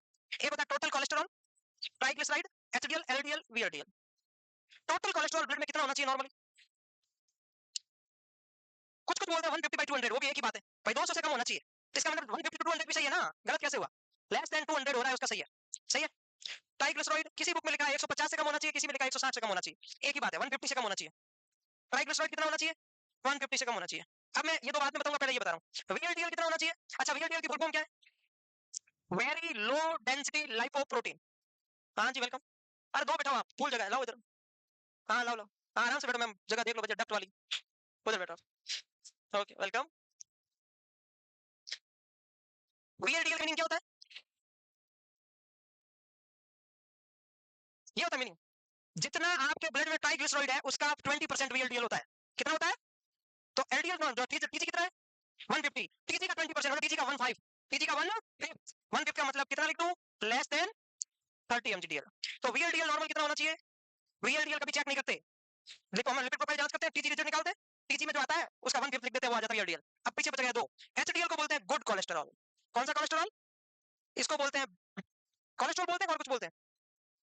सही बात है। बैड कोलेस्ट्रॉल, ये ऑप्शन में नहीं होता, इसको भी बोल सकते हैं, लेकिन बैड इसको बोलते हैं। ये गुड है, गुड मतलब अच्छा, अच्छा मतलब बहुत अच्छा, डेंसिटी जिसकी अच्छी है। ये होना चाहिए 40 से लेके 70, 5-7 ऊपर नीचे हो सकता है। 70 तो किसी का आता ही नहीं, 60 भी नहीं आता किसी का, मतलब इतना है रेंज। 50 भी आ जाए तो अवेलेबल है। और एलडीएल बीच के 130 से कम, 110 से कम हो तो बहुत अच्छी बात, लेकिन 130 तक भी अपन मानते हैं कि चलो ठीक है, लेस देन 130 होना चाहिए, ये नॉर्मल रेंज है। जब फीमेल को मेनोपॉज होता है तो ये मामला सब उल्टा हो जाता है, इसीलिए एमआई आने के चांसेस ज्यादा रहते हैं। ये उन्हें हाइपरलिपिडीमिया बोलते हैं, सब ये बिगड़ जाते हैं, इनको क्या बोलते हैं? हाइपरलिपिडीमिया। हाइपरलिपिडीमिया किसी एक का मीनिंग नहीं है, ये बढ़ जाए, ये कम हो जाए, एचडीएल कम हो जाए, बाकी सब बढ़ जाए, उनको बोलते हैं हाइपरलिपिडीमिया। एचडीएल बढ़ने को हाइपरलिपिडीमिया नहीं बोलते। एचडीएल बढ़ गया मतलब वाह क्या बात है, भले भले होगी जिनकी में एमआई नहीं आएगा कभी। एचडीएल मतलब हाई डेंसिटी लाइपोप्रोटीन, ये बढ़ गया इसका मतलब एमआई नहीं आएगा। एचडीएल कैसे बढ़ता है? एक्सरसाइज, 0% सैचुरेटेड फैट खाने से, 0%। अपन तो खाते हैं घी और तेल, लपक लपक के खाते हैं, जोरदार खाते हैं। 0 सैचुरेटेड फैट जहर होता है हमारे लिए। कौन सा होता है मैं न्यूट्रिशन में पढ़ूंगा। सैचुरेटेड फैट नहीं खाना चाहिए कभी भी, लेकिन हम तो खाते हैं। पॉली अनसैचुरेटेड खाना चाहिए, घर में फूफा और ऑयल में फूफा, दोनों होना बहुत जरूरी है। फूफा खाना चाहिए, क्या खाना चाहिए? Poly unsaturated fatty acid. तो फूफा जी और फूफा जी के बिना घर में कोई मिठाई नहीं बनी चाहिए, ध्यान रखना बहुत अच्छे से। फूफा जी नहीं होंगे तो घर में काम ही नहीं होगा, बस वही है, वही सब कुछ करते हैं हमारे। तो जैसे ही हमने क्या खाना चाहिए? फूफा खाना चाहिए। फूफा किसमें होता है? फूफा में क्या होता है? एचडीएल होता है। अब एलडीएल, एलडीएल इज गंदा कोलेस्ट्रॉल। एनिमल फैट में हो सकता है, कोकोनट वाटर में सबसे ज्यादा हो सकता है, घी तेल में हो सकता है, समोसा मिर्ची बड़ा कचौरी, ये जो कुछ क्या क्या खाते तुम लोग। आजकल की लड़कियां ये नहीं खाती, समोसा मिर्ची बड़ा कचौरी नहीं खाती, ये कुछ और ही खाती। Momos, chilli potato, sandwich, burger और पास्ता, व्हाइट पास्ता, पिज्जा और क्या खाती हो तुम? गर्मी में गोलगप्पे ज्यादा खाती है, टेस्टी ज्यादा होते हैं। मई जून में गोलगप्पे बहुत ज्यादा टेस्टी होते हैं, एकदम बढ़िया, सोडियम क्लोराइड फुल कंसंट्रेशन। सर्दी में नहीं होते कभी, मैंने एक बार खाया कल परसों। मंगलवार को जैन स्टूडेंट खूब गोलगप्पे खाती है, फुल फ्रेश गोलगप्पे खाती है। मैं एक दिन जाके देखा था, मैंने कहा इतनी जैन खा रही है तो मैं खा के देखूं। ये मई का महीना था, बहुत टेस्टी था, मतलब ऐसे लगा था बस। हाँ सुनो, टोटल कोलेस्ट्रॉल 200 से कम होना। अब एक बात बताऊं आपको, ये जो टोटल कोलेस्ट्रॉल है ना, इन तीनों को ऐड करोगे तो आएगा किस किस को? इन तीन का जोड़ करते कभी आप किसी का लिपिड प्रोफाइल चेक करना, किसी लैब वाले को फंसाना हो ना गांव में, तो उसे आप लिपिड प्रोफाइल करवाना, फिर चेक करना आप, ये तीनों का ऐड अगर टोटल कोलेस्ट्रॉल हो रहा है, इसका मतलब उसने रिपोर्ट सही की है, नहीं तो गलत की है। अगर इन तीनों का कैलकुलेशन क्या होना चाहिए? Total cholesterol. मानो ये 50 आ गया, ये 100 आ गया, अगर ये 200 है तो ये 100% 50 है, तो ये 50 है तो ये 250 आएगा, ये 50 है तो ये कितना आएगा? 250 आएगा। समझ आई बात? इन तीनों का कैलकुलेशन आएगा टोटल कोलेस्ट्रॉल, और ये पता चलेगा तो हम ये निकाल लेंगे। समझ में आ रही? तो एमआई कब होता है? मेनोपॉज में एमआई ज्यादा होता है, क्यों? क्योंकि एलडीएल बढ़ जाता है, वीएलडीएल बढ़ जाता है, टीजी बढ़ जाता है, टोटल कोलेस्ट्रॉल बढ़ जाता है, एचडीएल कम हो जाता है। यही आगे जाके इसको एमआई नहीं बोलूं मैं बोल दूं सीडी। क्या बोल दूं? सीडी क्या होता है? हाँ, अब सीडी में सब कुछ आ गया। एंजाइना पेक्टोरिस कम है तो एंजाइना पेक्टोरिस डैमेज हो गया तो एमआई। अगर ऑक्सीजन की कमी है तो उसको एंजाइना पेक्टोरिस बोल देंगे। लंबे समय से ऑक्सीजन की कमी की वजह से पूरा ब्लॉकेज हो गया, इन्फेक्शन हो गया, टिश्यू डेथ हो गई, तो उसको बोल देते हैं एमआई, मायोकार्डियल इन्फेक्शन। पहले एंजाइना फिर एमआई, तो कोरोनरी आर्टरी डिजीज। तो ऐसा बोलते हैं कि मेनोपॉज के बाद में फीमेल को तीन चार प्रॉब्लम मोस्ट कॉमन है। एक तो ऑस्टियोपोरोसिस, एक gall bladder stone. High fat diet नहीं खानी चाहिए मेनोपॉज के बाद फीमेल को। गॉल ब्लैडर स्टोन मेल में नहीं होता, मेल में 20% होता है। देखो नौकरी में नौकरी में 80% female 20% male. Gall bladder stone after menopause 20% male 80% female. बदला तो लेके रहेंगे, रिवेंज। सच में फीमेल में मेनोपॉज के बाद में gall bladder stone most common condition है। मेल में देखना कभी बताना मेरे को बहुत कम मिलेगी, फीमेल बहुत ज्यादा मिलेगी। गॉल कॉलिसिस्टेक्टोमी करना पड़ता है उसको, क्यों बताएंगे आप? तो ये बात समझ आ गई। तो जब तक कोई पर्सन यंग जनरेशन है, you know about young generation, आप लोग सभी, आप अभी कौन सी एज में हो? आपसे कुछ साल 5-10 साल बाद देखना, 30 के बाद, 30 से 45 साल के बाद में देखना आप। जब आपकी एज होगी तो परिवार में खूब सारी रिस्पांसिबिलिटी आएगी। लोगों से बाहर लड़ाई करना, ड्यूटी पे लड़ाई करना, वो करना, ये करना, स्ट्रगल, 20% सिलेक्शन नहीं हो रहा, इतनी प्रॉब्लम, घर खर्चा चलाना, लोन की किस्त भरना, ईएमआई, गाड़ी गाड़ी किसी में लग गई, ठुक गई, लग गई, बहुत प्रॉब्लम। वो शाम को घर में बैठी कुछ नहीं करी, 4 रोटियां बना के ऐसे लेट कैसे, अरे रुक जा, प्रॉब्लम प्रॉब्लम। इसकी वजह से आप करेगा हाइपरटेंशन, वो करेगी दिन भर सीरियल देखेगी, तारक मेहता का उल्टा चश्मा। अब तारक मेहता का उल्टा चश्मा देख के उसको लगता है कि बाहर वाली सब इसके पास में भी तक घूम रही है, उसको नहीं पता कोई नहीं घूम रहा है, लेकिन उसको ये घूमता ऐसा रहता है। इसकी वजह से उसको और हाइपरटेंशन, दिन भर का वो परेशान हुआ, शाम को घर जाता है, काम शाम को उसकी दया को दया नहीं आती है, और वो इतनी परेशान रहता है तो हाइपरटेंशन हो जाता है। एक दिन उसकी बेचारी हाइपरटेंशन की वजह से, कोरोनरी की सबसे बड़ी ब्रांच का नाम क्या है? Left anterior descending artery. You know coronary artery दो होती है, आपने पढ़ा होगा कोरोनरी आर्टरी दो, राइट लेफ्ट, राइट और लेफ्ट। लेफ्ट की दो ब्रांच होती है, लाडा और लेफ्ट सर्कमफ्लेक्स। यस और नो? ये मोस्टली आपके लेफ्ट वेंट्रिकल वगैरह को सप्लाई करती है। हार्ट का सबसे बड़ा पार्ट लेफ्ट वेंट्रिकल है। तो लंबे समय से हाइपरटेंशन, दुनिया की टेंशन, लोगों को बहुत बड़ा टेंशन, दिल वैसे ही बड़ा है, दिल लोगों को ज्यादा रखता है दिल में, इसकी वजह से प्रॉब्लम की वजह से इसकी हो जाती है लाडा ब्लॉक। लाडा ब्लॉक होगी तो एक दिन हो जाता काम, फिर वो हो जाती विधवा, इसीलिए इस लाडा को बोलते हैं विधवा आर्टरी। कौन सी आर्टरी? तो ध्यान रखना है, वेटो डायलेशन करके रखना उसका, वेटो कंस्ट्रिक्शन नहीं होने देता है किसका? हाँ ठीक, आगे समझ लो बात। तो मेनोपॉज में क्या होता है? ये प्रॉब्लम होती है, इसकी वजह से कोरोनरी आर्टरी डिजीज होने के चांसेस ज्यादा। खत्म हो गया टॉपिक, कार्डियोवास्कुलर सिस्टम फिनिश हो गया मेनोपॉज का, इससे ज्यादा मैं नहीं बताऊंगा, आप वहां पढ़ोगे। आगे बढ़ो, मिटा दूं? फिर आएगा स्किन। स्किन तो पता ही आपको, बताने की जरूरत नहीं है, मेनोपॉज मेल में होता है फीमेल में? फीमेल में। जब तक हाँ सच, ये सच है, इसमें क्या है पूछना जरूरी है ना भाई, ये तो आप, मैं हर चीज के बिना ऑब्जर्वेशन की बात ही नहीं करना, मैं प्रैक्टिकल माइंड की बात कर रहा हूँ पूरी। आपको पता है जब तक कोई भी फीमेल एज मेनोपॉज से कम रहती है, या वो यंग जनरेशन रहता है, चाहे कोई भी हो, चाहे हमारे परिवार में हो, चाहे आपके परिवार में हो, या कोई भी हो, पड़ोसी भी हो, वो 10 बजे के बाद घर से बाहर निकलेगी तो सनस्क्रीन, समर कोट और बड़े बड़े ग्लव्स के बिना नहीं निकलेगी, क्योंकि उनको परवाह रहती है कि धूप में निकला ना तो रूप की रानी कहीं गोरा रंग काला ना पड़ जाए। लेकिन 45 के बाद में स्किन के ऊपर रुक जा, तारे बजा बेवकूफ। 45 के बाद में क्या होता है, वैजो कंस्ट्रक्शन होने लगता है स्किन में। तो आप कितना भी लिपापोती कर लो, स्किन ड्राइनेस होता है, और बहुत ज्यादा स्किन ड्राइनेस होता है, तो फिर आप लगाओगे तो भी वो पपड़ियां उतरेगी, दिखेगा नहीं ज्यादा, ज्यादा कुछ फायदा नहीं होता। तो स्किन ड्राइनेस होने की वजह से स्किन में इंफेक्शन होने के चांसेस ज्यादा रहते हैं। आपने लगा भी लिया तो यहाँ से तो लटक रहा है, फिर कोई फायदा नहीं है। अपने होता है ना, अपने एज में देखते, अपने घर में भी देखते, एज आई तो जनरेशन है, कोई भी एक दिन मेरी भी हो जाएगी, एक दिन आपकी भी आनी है, आप कितना ही कुछ कर लो, एक दिन तो एज आनी है। तो फिर स्किन की क्या होती है, इंटेग्रिटी लॉस होती है, और इंटेग्रिटी लॉस होती है तो increase the risk of infection रहता है। यस और नो, ये बात ठीक है। नेक्स्ट, ब्रेस्ट, वही ब्लड सप्लाई कम हो जाती है, ब्रेस्ट फ्लैबी हो जाते हैं, इसमें कुछ खास है नहीं, नॉन इलास्टिक।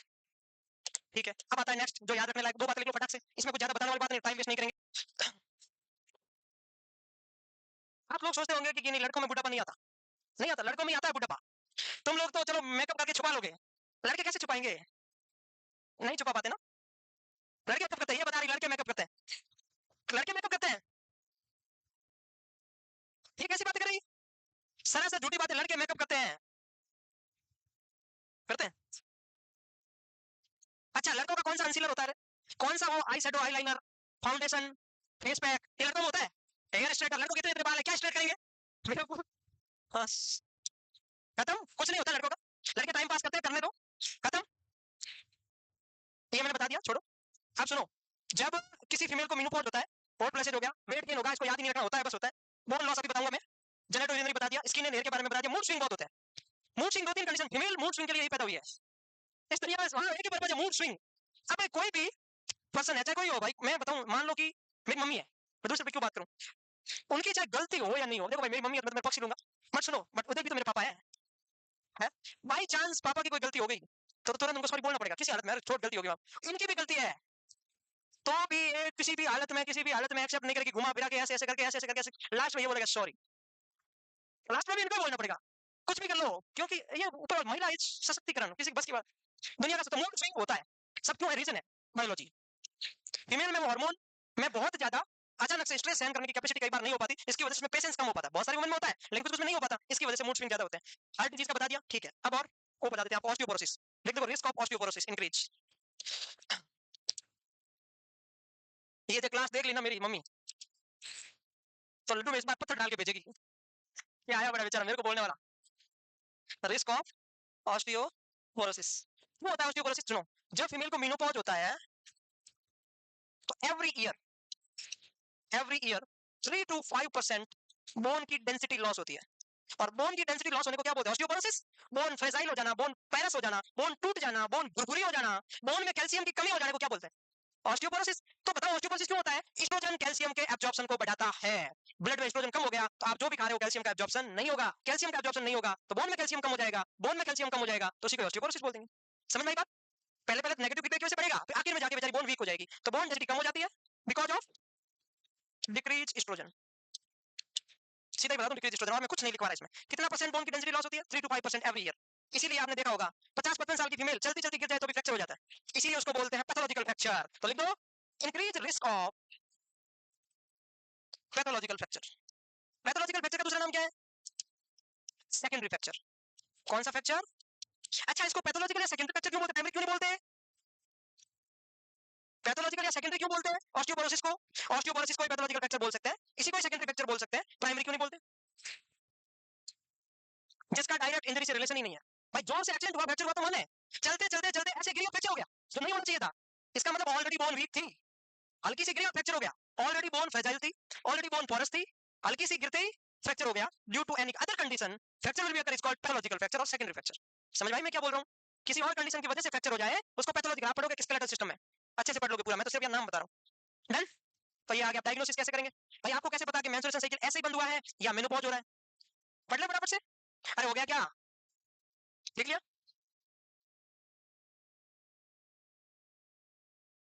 मैं बताऊंगा, रुको मैनेजमेंट में बताऊंगा, इसीलिए तो करते हैं, और क्यों करते हैं। हाँ एस्ट्रोजन नहीं है तो, लेकिन अगर बाई चांस भी एस्ट्रोजन नहीं है तो कैल्शियम का एब्जॉर्प्शन और भी तो लोग कराते हैं ना, अब ऐसा सिर्फ नहीं, सिर्फ एस्ट्रोजन नहीं करवाता, आपका लाइपेज भी तो करवाता है, बायोसिमेसी भाई वो करवाता है, आपके और भी तो हार्मोन है वो करवाते हैं, आपका कैल्सिटोनिन करवाता है, बहुत सारे वो भी तो करवाते हैं। हाँ एस्ट्रोजन भी हेल्प करता है, अब एक में एस्ट्रोजन नहीं है तो थोड़ा कम हो गया, लेकिन इसका मतलब ये नहीं कि 0% हो गया, तो बाकी वाले भी तो करवाते हैं। अब डायग्नोसिस, 12 महीने तक मेंस्ट्रुएशन साइकिल नहीं आया, हॉट फ्लैशेज हो रहा है, एस्ट्रोजन का लेवल कम हो गया, एफएसएच का लेवल बढ़ गया, और ह्यूमन मेनोपॉजल गोनाडोट्रोपिन मतलब यूरिन के अंदर एफएसएच और एलएच बढ़ेगा तभी आएगा, भाई ब्लड में बढ़ेगा तभी यूरिन में आएगा, तो यूरिन में एफएसएच आ गया, एफएसएच ब्लड में भी बढ़ गया, एस्ट्रोजन कम हो गया, बहुत प्रोसेस हो रहा है और 12 महीने से मेंस्ट्रुएशन साइकिल नहीं है, ये सारे क्राइटेरिया फॉलो होते हैं, इसको बोलते हैं मेनोपॉज। खत्म।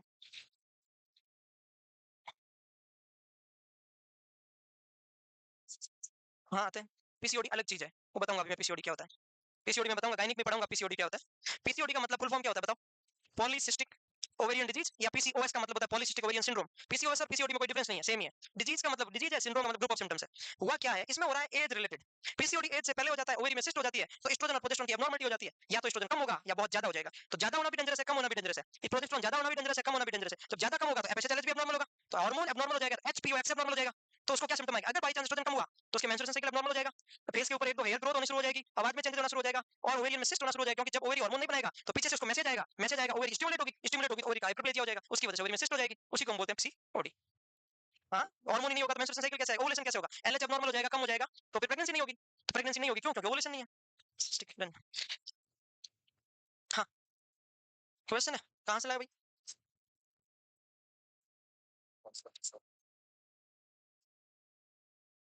पहला तो गलत है, न्यू बॉर्न है। नियोनेट का मतलब होता है 2.5 केजी। पॉलिश कैथेटर की साइज वही होती है जो सक्शन कैथेटर की साइज यूज करते हैं, ठीक है? ऑलमोस्ट ये याद रखना है, सक्शन कैथेटर की साइज ही पॉलिश कैथेटर की साइज है। एडल्ट में सक्शन कैथेटर कौन से नंबर का? 16 नंबर, पॉलिश भी 16 नंबर। 7 नंबर की ईटी है तो सक्शन कैथेटर 14 नंबर है, तो फीमेल में 14 नंबर का पॉलिश कैथेटर। जैसे बच्चा है, इन्फेंट है, 4 नंबर की ईटी, सक्शन कैथेटर 8 नंबर, तो पॉलिश भी 8 नंबर, ठीक है? तो 12 नंबर तो गलत हो गया। जेली की रिक्वायरमेंट है 2 नंबर गलत हो गया, मैंने कहा no requirement. Inflate the balloon after insertion of entire catheter, inflate the balloon when urine seen wait the location of the catheter. देखो डी ऑप्शन राइट होता, व्हाटएवर गलत हो गया। कभी भी एक बात याद रखना, एक इंसिडेंट हो रखा है, ये बहुत काम की चीज है, आपकी इससे नौकरी भी जा सकती है, बहुत मतलब ध्यान रखने वाली बात है। जब भी आप कभी भी पॉलिश लगाओ ना, कभी भी पॉलिश, तो ये नहीं सोचना है कि कैथेटर ब्लेड में चला गया, जब तक यूरिन नहीं आया तब तक इन्फ्लेट नहीं करना होता। अगर बाई चांस वो कहीं अंदर कोई हो गया, किंक हो गया और आपने उसको इन्फ्लेट कर दिया, तो यूरेथ्रा तो बहुत पतला होता है, ल्यूमेन बहुत छोटा होता है, urethra rupture, mass injury, severe trauma, massive trauma of the urethra हो जाएगा, और यूरेथ्रा का ट्रॉमा हो गया तो कोई इलाज नहीं है उसका। यूरेथ्रा रप्चर हो गया, कोई इलाज। तो जब तक यूरिन नहीं आए तब तक कभी भी ब्लेडर को, बैलून को इन्फ्लेट नहीं करना। आपने देखा होगा, जैसे कभी हम कैथेटर डालते हैं तो ज्यादा डालते हैं, ज्यादा इंसर्ट करते हैं, चाहे वो ब्लेडर में घूमता रहेगा कोई दिक्कत नहीं है, यूरिन आ गया, फिर हम क्या करते हैं? इन्फ्लेट करते हैं, फिर वापस खींचते हैं, वो बैलून क्या हो जाएगा? ब्लेडर के अंदर रह जाएगा, फिर हम उसको फिक्स करते हैं इन थाई पे। करते हैं ऐसा? करते हैं क्यों? करते हैं ऐसा कि ब्लेडर के अंदर रहना चाहिए, यूरेथ्रा में रहेगा इंजरी हो जाएगा, यूरेथ्रा इंजरी के बाद में कोई ऑप्शन नहीं है। Right answer C. हाँ मैं कल भूल गया, अभी बता दें, sorry, please forgive me for that. हो जाता है कई बार, ह्यूमन एरर होता है। चलो भाई, अपन ये डायग्नोसिस हो गया सबका, हो गया। अब लिखते हैं मेनोपॉज के मैनेजमेंट। मैनेजमेंट पहला योगा। योगा ऐसे है, योगा नहीं है, बस बता रहा हूँ, मतलब life style modification, meditation, life relaxation, musical therapy, मस्त गाना गाना है, सैड सॉन्ग अरिजीत सिंह का नहीं सुनना है। ये तुम चॉकलेट के लिए मैं यहाँ नहीं आया हूँ, कोई बर्थडे नहीं, बर्थडे होता है ये चॉकलेट खिलाता, पर लड़कों का भरोसा नहीं है, ऐसे खिला सकते हैं।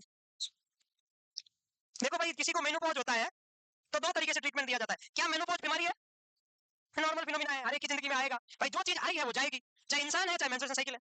भाई इंसान इस दुनिया में आया एक दिन जाएगा, लेट कम फर्स्ट गो, जो लेट आया वो पहले जाएगा। इंसान पहले आया, मेंस्ट्रुएशन साइकिल पहले आया, इंसान पहले आया, मेंस्ट्रुएशन साइकिल बाद में आया है, इसका मतलब पहले इंसान जाएगा, पहले मेंस्ट्रुएशन साइकिल जाएगा, पहले मेंस्ट्रुएशन साइकिल जाएगा, फिर वो इंसान जाएगा। मैं उसी पर्सन की बात कर रहा हूं, एक की, तो लेट कम फर्स्ट गो, इसीलिए ये जाएगा। इसका मतलब नॉर्मल है, तो नॉन हार्मोनल का क्या है? उसको बोलना रिलैक्स रहे, लाइफ स्टाइल मॉडिफिकेशन, जितना हो सके meditation, yoga, relaxation therapy, calcium, vitamin D, exercise, सुबह सुबह सन बाथ, थोड़ा थोड़ा वॉकिंग। घूमने से हड्डियां मजबूत होती है, घूमने से डिसयूज एटोपी नहीं होती बोन की, घूमने से बोन के अंदर हाइपरकैल्सीमिया हो जाता है सोने से, प्रोलॉन्ग्ड इमोबिलाइजेशन से क्या हो जाता है? हाइपरकैल्सीमिया, और हाइपरकैल्सीमिया से ऑस्टियोपोरोसिस हो जाता है। कैसे? एक सवाल सुना होगा, एक मरीज 4 महीने से बिल्कुल भी इमोबिलाइज है, कौन सा इलेक्ट्रोलाइट इंबैलेंस होगा? हाइपरकैल्सीमिया, ब्लड में कैल्शियम ज्यादा। क्यों? जब आप हाथ पैर नहीं हिलाते हो तो आपको एक चीज पता होनी चाहिए, आपके बोन में 99% कैल्शियम है और 1% कैल्शियम पूरी बॉडी में, बोन के अलावा। तो जब आप बिल्कुल भी नहीं हिलते हो, आपका बोन का कैल्शियम ब्लड में चला जाता है। एक्सरसाइज नहीं करते हो, बोन क्या हो जाता है? डिसयूज हो रही है, यूज नहीं कर रहे हो आप बोन का, इस वजह से बोन का कैल्शियम ब्लड में चला गया, उसको क्या बोलते हैं? Hyper calcaemia. तो प्रोलॉन्ग्ड इमोबिलाइजेशन कॉज हाइपरकैल्सीमिया, तो डिसयूज एटोपी की वजह से बोन वीक। जब आप 4 महीने नहीं चलते हो, 5वें महीने आपको अचानक से खड़ा करें, आप गिर जाओगे, क्योंकि आपकी बोन की टोनिसिटी नहीं है, टोन नहीं है, मस्कुलर कोऑर्डिनेशन हो जाएगा, आप नहीं काम कर पाओगे, आपका गेट बिगड़ जाएगा। क्यों? क्योंकि आपकी एक्टिविटी नहीं हो रही, आपकी कंट्रोल हो गया। ठीक उसी प्रकार से एक्सरसाइज करनी है, मेनोपॉज वाले शाम लगभग 45 साल से ज्यादा एज की फीमेल और वो एजुकेटेड है, शाम को 5:30 से 6:30, सुबह 5:30 से 6:30 घूमते ही रहते हैं सुबह सुबह, ऐसे घूमते रहते हैं कि नहीं? क्यों? उनको पता है कि भाई क्या हो रहा है, बैलेंस बिगड़ रहा है। अपने आप को मेंटेन करने के लिए ये करना, कैल्शियम। लैक्टेशन और मेनोपॉज, प्रेगनेंसी की बात नहीं कर रहा हूं अभी मैं, लैक्टेशन और मेनोपॉज में रोजाना का 1.5 ग्राम लेना है, प्रेगनेंसी में 1 ग्राम ही लेना है। मतलब प्रेगनेंसी से ज्यादा मेनोपॉज रोजाना का मेनोपॉज में चाहिए कैल्शियम। प्रेगनेंसी में जितना कैल्शियम चाहिए ना, उससे ज्यादा लैक्टेशन पीरियड में चाहिए। और क्यों? क्योंकि बच्चे की भी तो ग्रोथ करवानी है, दूध पिला रही है माँ, दूध में कैल्शियम जाएगा बच्चे के लिए, तो vitamin D 400 international unit per day calcium 1.5 ग्राम मतलब 1500 mg per day, not 1000। 1500 option में नहीं हो तो 1200। 1000 तो कभी आएगा ही नहीं, कई बार 1500 होता ही नहीं है, फिर आप गालियां देते हो 1500 तो था ही नहीं, कैसे आंसर करें 1200। ये जरूरी है, रिलैक्स रहना है, जितना कम स्ट्रेस लोगे आपका इलेक्ट्रोलाइट नहीं बिगड़ता। आपने नोटिस किया जो लोग ज्यादा स्ट्रेस लेते हैं उसका मुंह सूजा रहता है ढालू की तरह, आंखें ऐसी रहती है जैसे कोई नींद से उठ के आया है, ऐसा क्यों होता है? मेरी नहीं ऐसी, मैं तो बता रहा हूँ। मतलब स्ट्रेस वाला मरीज जैसे लगेगा कि नींद में है, क्यों, रीजन क्या है? भाई आप नर्सिंग करिए ना, तो आप ऐसी तो बात नहीं कर सकते स्ट्रेस लेने से बॉडी अच्छी काम नहीं करती।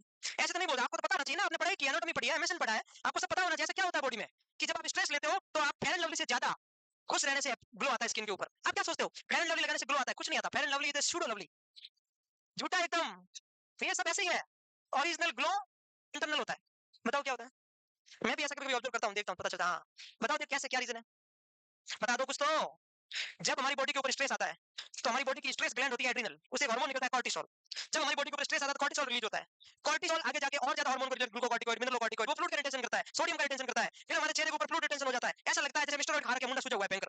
जैसे क्या खा हमने, नए नए लोग जिम जाते हैं तो उसको 15 दिन में मुंह ऐसे हो जाता है, साथ वाला बोलता है वाह क्या बॉडी बनी, उसको पता है बॉडी बनी है स्टेरॉइड खाया है। तो स्टेरॉइड क्या करता है, सोडियम रिटेंशन। तो जब आप ज्यादा टेंशन लेते हैं तो आपकी बॉडी में कॉर्टिसोल रिलीज होता है, कॉर्टिसोल स्ट्रेस हार्मोन है, और वो आपके फेस के ऊपर, जब आप ज्यादा स्ट्रेस लेते हैं तो आपका सर्केडियन रिदम बिगड़ जाता है। You know about circadian? कुछ लोग उसको सर्केडियन रिदम बोलते हैं, दोनों एक ही है, कोई सब बोलते हैं कोई कब बोलते हैं, जो भी बोलो। हाँ तो क्रिकेटियन सर्केडियन वो बिगड़ जाता है। तो जब आपको स्ट्रेस होता है आपको नींद नहीं आती, आप भी कहीं तो ऐसे उठ जाती है, सब लोग, क्योंकि आपका स्ट्रेस एग्रीवेट कर रहा है आपको। अच्छा ज्यादा स्ट्रेस होने से हाइपोकैलेमिया होता है, हाइपरकैलेमिया? ठीक आंसर बता दिया ना, मैं मान लूंगा आपका कॉन्सेप्ट सेट है। अगर किसी की जिंदगी में तनाव है, एंजाइटी है, कोई छोड़ के चला गया, मैं ये क्यों बता रहा हूँ, ऐसे सवाल तो आते हैं। ये कह रहा हूँ कि अगर किसी, अब देखो मैं जो ये बोलूंगा ना बदलूंगा ना सवाल, आप आंसर दे दोगे, इसलिए मैं बदलना नहीं चाहता। मैं इतना ही कह रहा हूँ किसी की बॉडी में स्ट्रेस ज्यादा हो जाए तो हाइपोकैलेमिया होता है, हाइपर। अच्छा मैं सवाल बदलूं, आंसर आ जाएगा अभी। किसी की बॉडी में स्टेरॉइड का सीक्रेशन बढ़ जाए तो हाइपो होता है, हाइपर? हाइपो। स्टेरॉइड का काम होता है सोडियम रिटेंशन, पोटेशियम एक्सक्रीशन। तो जिसकी बॉडी में स्टेरॉइड बढ़ेगा, कुशिंग सिंड्रोम होगा, उसको क्या होगा, हाइपोकैलेमिया होगा। क्या होगा? तो स्ट्रेस हार्मोन हाइपोकैलेमिया करता है, हाइपरनेट्रेमिया करता है। ये चीजें पता होनी चाहिए। तो इसमें फीमेल को क्या करना है, रिलैक्स, मस्त मस्त गाने सुनने, मस्त कौन से, वो नहीं तो अरिजीत सिंह नहीं, वो तो बेचारा किसी को जिंदगी में प्यार का मीनिंग नहीं पता, वो भी रो देता है, उसका कभी कोई कुछ नहीं हुआ, उसको देख ही रोल रहा है, वो मेरे साथ ऐसा हो रहा है, बेवकूफ, तुझे पता भी है कौन थी वो, ऐसा रो देता है। उसको अच्छे अच्छे गाने जो उसको स्पेशल फील करवाए, आपकी नजरों ने समझा प्यार के काबिल मुझे, वो ऐसे गाने ओ नहीं, मैं आपको कह रहा हूँ आप ऐसा बनो। Life style modification, physical activity, ये लो कॉफी वॉफी कम पीना है, कॉफी कम पीना है, स्मोकिंग नहीं, अल्कोहल नहीं, calcium, protein rich diet, full protein. ऐसी कोई मेडिकेशन नहीं लेनी है जो बोन का क्या करे, लॉस। आप याद रख लेना, स्टेरॉइड से ऑस्टियोपोरोसिस होता है बस, स्टेरॉइड से बोन की फ्रेजिलिटी बढ़ती है, स्टेरॉइड बोन को वीक करता है। एक्सरसाइज, वॉकिंग एंड जॉगिंग में क्या फर्क है? अच्छा जॉगिंग का मतलब दौड़ है, speed is less than 6 kilometre per hour, but पैर जमीन पे नहीं टिकते, उसको जॉगिंग बोलते हैं। कंटिन्यू पूरे पैर नहीं टिकते, उसको जॉगिंग बोलते हैं। ये मैं क्यों बता रहा हूँ आपको, आईएएस की तैयारी तो कर नहीं रहा है, बट वॉकिंग और जॉगिंग में डिफरेंस, वॉकिंग का मतलब होता है पूरा चलना, स्पीड दोनों में सेम रहेगी, लेकिन जॉगिंग के अंदर पैर कंटिन्यू पूरे फ्लोर पे नहीं टिकेंगे, कंटिन्यूएशन में होगा, speed less than 6 kilometre per hour, speed बहुत कम, बट दोनों में अल्टरनेट चेंजेस बहुत ज्यादा होगा, उसको जॉगिंग बोलते हैं। जॉगिंग में कैलोरी ज्यादा बर्न होती है, ऐसा मानते हैं। पहले एक बार किसी मेरे को किसने बोला क्या, चलो रहने दो छोड़ो, वॉकिंग और जॉगिंग के बीच में डिफरेंस पूछा मेरे से, मेरे को नहीं पता था, तो मेरे को तो इंग्लिश आती नहीं है ना, तो मैं आएगा कैसे, तो मैंने सोचा जॉगिंग कोई पता नहीं पाजामे को बोलते हैं, पायजामा। अच्छा आप आगे, आगे आप welcome in P, sorry P क्या, जेएनसी, मैं अभी बोल देता पीआईसीयू, मैं उधर वाली लैंग्वेज इधर यूज कर लेता अभी। Welcome in JNC once again. Ma'am कितनी छुट्टियां मनाई आपने? 25 डेज, क्या किया इतने दिन, किसके, मतलब कौन सा ईयर, थर्ड ईयर के, एक साल और बाकी है, जब तक फोर्थ ईयर होगा तब तक तो आप नर्सिंग को लपेट दोगे पूरा। थर्ड ईयर में क्या क्या सब्जेक्ट थे, मेडिकल सर्जिकल और रिसर्च थर्ड ईयर में होता है, अच्छा और, अच्छा पीडियाट्रिक भी था। एग्जाम सही हो गए, इसका मतलब आपने यहाँ से कोचिंग के लिए नंबर तो खूब आएंगे, कितने लग रहे हैं आप, किलो पर आ जाएंगे, खूब आएंगे, बहुत बढ़िया, रिजल्ट आए तो बताना कितने नंबर आए, ठीक है। ऐसे दे रखे 10-15 हजार उनको अच्छे इंटरनल नंबर के दे पड़ते हैं ना, थोड़े बहुत खुश रखना पड़ता है प्राइवेट कॉलेज वालों को, वो 10-15 हजार में बिक जाता है सच में। हो गया क्या,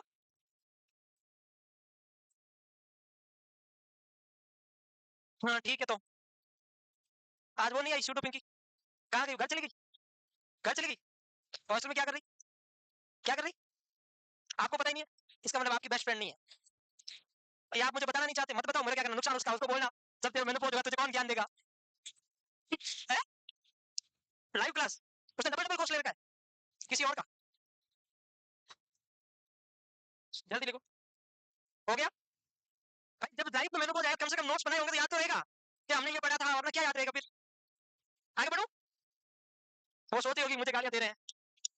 हार्मोनल रिप्लेसमेंट, अच्छा कमी किसकी होती है मेनोपॉज में? एस्ट्रोजन की। तो हम क्या देंगे एस्ट्रोजन, तो देख लो भाई, specific estrogen receptor modulator drug देंगे। हार्मोनल भी दे सकते हैं, जरूरी नहीं है दो ही दो, बट दे सकते हैं। मेनोपॉज खत्म हो रहा है फटाफट, फिर नया डिसऑर्डर आएगा, तो नया कुछ खास है नहीं।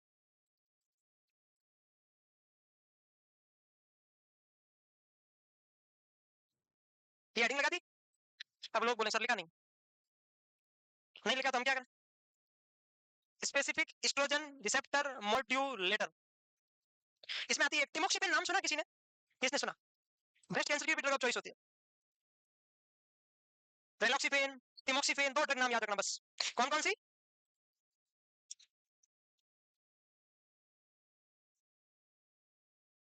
ये यूज करते हैं, लेकिन इसका साइड इफेक्ट भी तो है, क्या कर सकते हैं?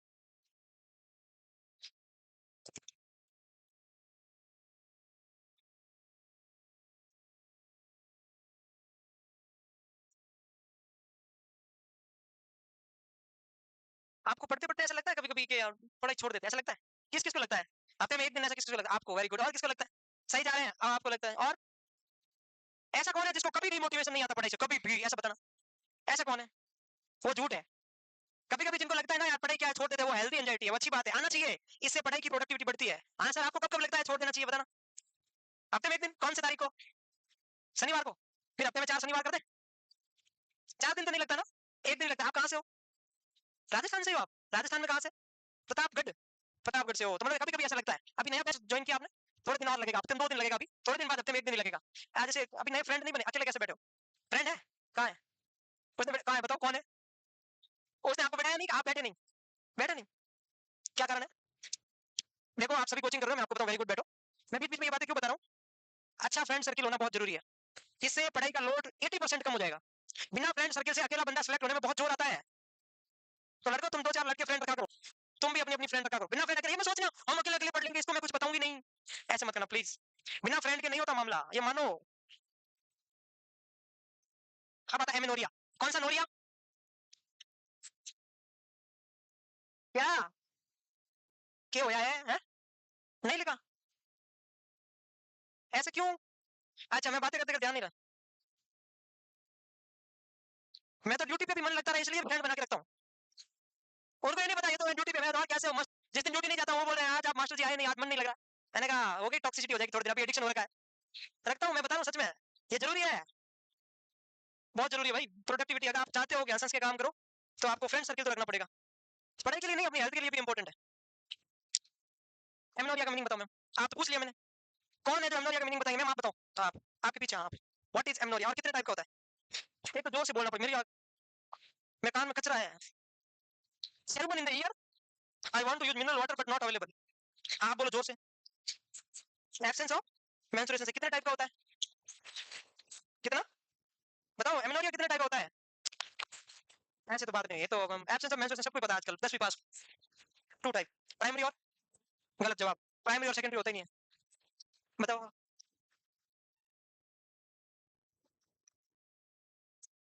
हाँ ऐसा कुछ आफ्टर मेनोपॉज। अच्छा एक मेरे को बताओ, एक होता है प्राइमरी एमनोरिया, एक होता है सेकेंडरी एमनोरिया, इसमें डिफरेंस है? चुप रहो, अभी मैं मुक्का मारूंगा तुम्हारे लड़का कर दूंगा तुम्हारे एमनोरिया।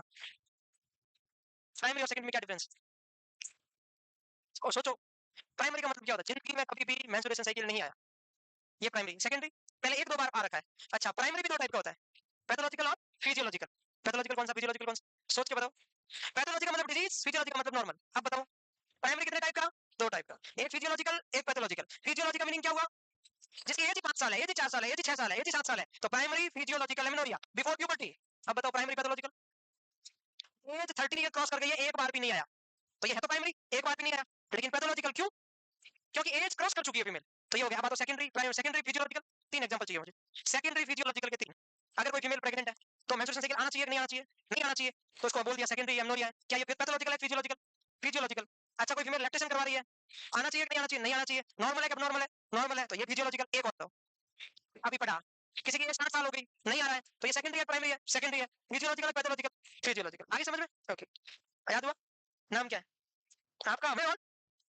मैं किसका? मैं आपसे थोड़ी पूछूंगा। क्या नाम है? Rajvardhan, very good. क्या?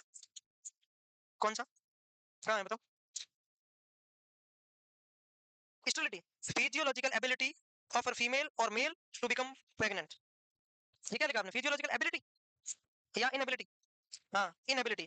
फिजियोलॉजी का मतलब ट्यूबेक्टोमी करवा दी, अब वो प्रेग्नेंट नहीं हो पा रही है, तो उसको क्या बोलेंगे? स्टेरिलिटी। फिजियोलॉजी का मतलब नॉर्मल, नॉर्मल कोई भी फीमेल प्रेग्नेंट नहीं हो पा रही है, उसको हम क्या बोलेंगे? स्टेरिलिटी। एग्जांपल, ट्यूबेक्टोमी के बाद। आप समझ में आया? ओके। तो एमेनोरिया कितने टाइप का होगा? बहुत कॉम्प्लिकेटेड टॉपिक है ये, आपको लग रहा है ये चीज नहीं होता। मैं एग्जांपल पूछूंगा, एग्जाम में एग्जांपल ही आता है, फिर आप आंसर नहीं दे पाते हो। एमेनोरिया ये कोई डिसऑर्डर नहीं है, ये सिर्फ सिम्टम्स है। एमेनोरिया साइन या सिम्टम्स है? साइन या सिम्टम्स, इसीलिए इसको प्रीसम्प्टिव सिम्टम्स ऑफ द प्रेगनेंसी बोलते हैं। प्रेगनेंसी में 3 प्रकार के सिम्टम्स होते हैं, प्रीसम्प्टिव, प्रोबेबल, पॉजिटिव। प्रीसम्प्टिव का मतलब जो फीमेल बताए, प्रोबेबल का मतलब जो हम ऑब्जर्व करें, पॉजिटिव का मतलब जो 100% श्योर। तो प्रीसम्प्टिव का मतलब फीमेल बताए, फीमेल झूठ भी बोल सकती है और सच भी बोल रही है, तो क्या गारंटी है कि वो प्रेग्नेंट है? हो सकता है एंजाइटी की वजह से मेंस्ट्रुएशन साइकिल नहीं आया। प्रीसम्प्टिव का मतलब जो फीमेल बताती है प्रेगनेंसी में, उसको प्रीसम्प्टिव बोलते हैं, सब्जेक्टिव फाइंडिंग। तो एमेनोरिया एक सब्जेक्टिव फाइंडिंग है, ठीक है, कोई डिसऑर्डर नहीं है। अच्छा, प्रेगनेंसी के कौन से ट्राइमेस्टर में एमेनोरिया होता है? फर्स्ट में, सेकंड में या थर्ड में? तीनों में ही होता है, very good, very good. Amenorrhoea दो टाइप का है, एक फिजियोलॉजिकल और एक पैथोलॉजिकल। फिजियोलॉजी का मतलब जिसमें कोई डिजीज कंडीशन नहीं है, नॉर्मली नहीं आ रहा है।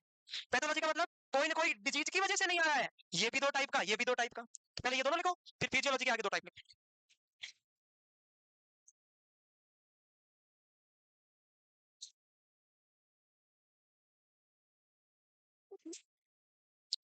आपको समझ में आ रहा है? एमेनोरिया दो टाइप का, फिजियो और पैथो। फिजियो का मतलब नॉर्मली मेंस्ट्रुएशन साइकिल आ नहीं है, पैथो का मतलब एज क्रॉस होगी फिर नहीं आया है। फिजियो भी दो टाइप का होगा, प्राइमरी एंड सेकेंडरी। पैथो भी दो टाइप का होगा, primary and secondary. Very good, good, very good. आज थर्सडे है ना? ओ माय गॉड, आज एक क्लास और है, 8 से 9।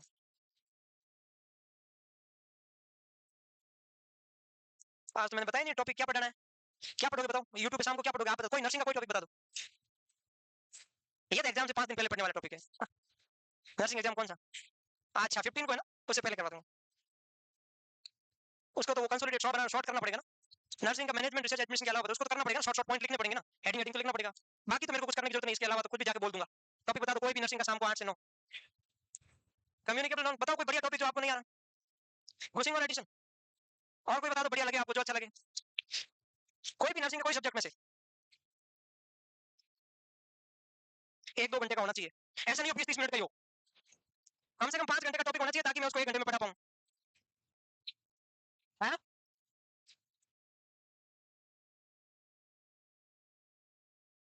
कार्डियोवास्कुलर, पीरियडिक में कौन सी? कैलोरी डिजीज है? कोई डिजीज आता 3 मिनट की डिजीज है? कैलोरी डिजीज बोल रहे हो या कार्लिक? 3 मिनट की है तो उसके लिए कैसे पढ़ाऊंगा मैं? ये हो गया सारा, बता दो जल्दी बताओ भाई। आप पढ़ने आओ तो पढ़ाऊं, कुछ बताओ बढ़िया टॉपिक आपके हिसाब से। क्या? नर्वस सिस्टम, सही बात बोली, अच्छी बात है, बढ़िया, ये बात तो अच्छा है। अब सुनो, ये फिजियोलॉजिकल, ये पैथोलॉजी, सोच के बता देना आप, 1 घंटा है आराम से। फिजियोलॉजिकल भी दो टाइप का, एक प्राइमरी, लिखना नहीं है, सुनना है। देखो, रटोगे याद नहीं होगा, मैंने तो आज तक कभी रटा नहीं है भाई, इसलिए मुझे ग्रामर को फोकस ही नहीं करता हूं, ये जा रहे हैं जाए भाड़ में, मेरा काम सही होना चाहिए। फिजियोलॉजी का मतलब क्या है? नॉर्मल। प्राइमरी का मतलब क्या है? एक बार नहीं आया, तो मैं बोल दूं बिफोर मीनार की। भाई पहला मेंस्ट्रुएशन साइकिल से आने के पहले की स्टेज क्या है? नॉर्मल है। तो फिजियोलॉजिकल प्राइमरी का एग्जांपल क्या है? Before puberty. क्वेश्चन आ सकता है, प्राइमरी फिजियोलॉजिकल का एक एग्जांपल बताओ, बिफोर प्यूबर्टी। फिजियोलॉजिकल सेकेंडरी के 3 एग्जांपल होते हैं, फिजियोलॉजिकल और सेकेंडरी, मतलब नॉर्मल भी होना चाहिए और सेकेंडरी होना चाहिए, मतलब पहले आ रखा है, लेकिन अब नहीं है, लेकिन वो डिसऑर्डर नहीं है, जैसे प्रेगनेंसी, जैसे लैक्टेशन, जैसे मेनोपॉज। ये तीनों क्या है? नॉर्मल है, नहीं आ रहा है, नहीं आ रहा तो डिसऑर्डर जरूर माना जाएगा। समझ में आई कि नहीं आई? तो लिखो जल्दी, इतना लिख दिया। अब लिखोगे सेकेंडरी अमनोरिया, जैसे प्रेगनेंसी, लैक्टेशन, मेनोपॉज। फिर सेकंड नंबर हेडिंग लगाओगे पैथोलॉजिकल। पैथोलॉजिकल भी कितने टाइप का? दो होता है।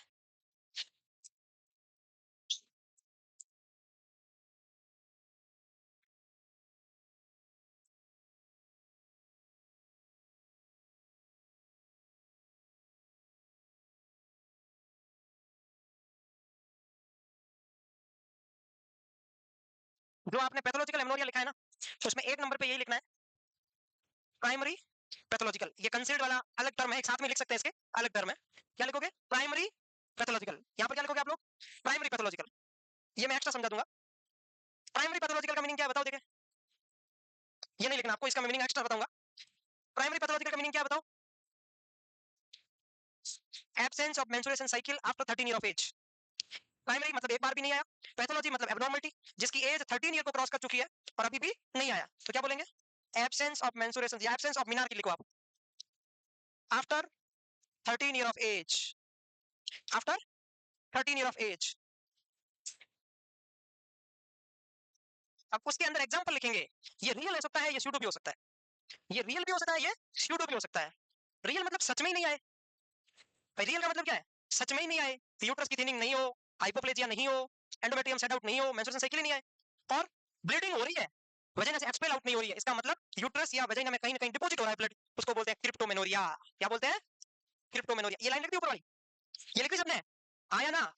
तो अगर ये लिख दी तो आप इसमें लिखोगे इट मे बी हिडन और it may be revealed. Hidden में क्या लिखोगे? कंसील्ड। कंसील्ड का मतलब छुपा हुआ। तो उसकी डेफिनेशन क्या होती है? इसके तीन नाम होते हैं, क्रिप्टोमेनोरिया, हिडन या कंसील्ड।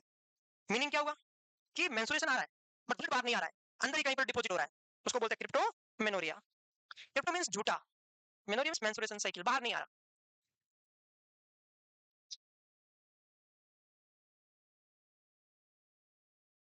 तो क्रिप्टोमेनोरिया की डेफिनेशन समझ में आ गई? जब ब्लड वजाइना से एक्सपेल आउट नहीं होता है, अंदर ही डिपॉजिट हो जाता है कहीं ना कहीं, उसको क्रिप्टोमेनोरिया बोलते हैं। उसके बाद आएगा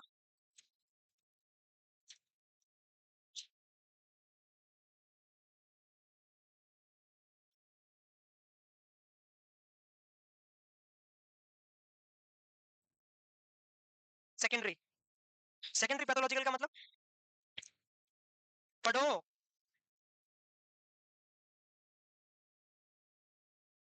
previous history of menstruation but now absence of menstruation cycle. पहले आ रहा था, अब पता नहीं क्या हुआ, या ओवरी में सिस्ट हो गई, या यूट्रस में कोई प्रॉब्लम हो गई, या थायराइड में कोई हो गई, या पिट्यूटरी में कोई प्रॉब्लम हो गई, कुछ भी प्रॉब्लम हुई तो उसकी वजह से नहीं आ रहा है, तो ये नॉर्मल है कि एबनॉर्मल? एबनॉर्मल। तो secondary pathological is pure abnormal. Pathological का मतलब ही एबनॉर्मल होता है। समझ में आया क्या? बहुत बढ़िया, वेरी गुड। मैं आगे बढ़ूं? नहीं? हो गया? Sir, sir excuse me sir. It's okay, excuse me है। लड़कियों की देखा देखा, हमारे एक बार एक स्टाफ, एक लड़का कोशिश करा बोलने की, तो सामने एक मैडम खड़ी थी हमारे साथ की स्टाफ, मैं ही था, लड़के दूसरे का नाम क्यों, मैं ही था, दूसरे नाम मुझे एक्सक्यूज मी बोलना नहीं आ रहा। मैंने कहा मैम एक्सक्यूज मी। हाँ तो नहीं पता होता, हमें इंग्लिश आती नहीं है ना इतनी। तो उसने कहा क्या हुआ? मैंने कहा दूसरे एक्सक्यूज मी बोलते तो बोलते इट्स ओके, मेरे को बोलते हो क्या हुआ? मैंने क्या गुनाह किया भाई?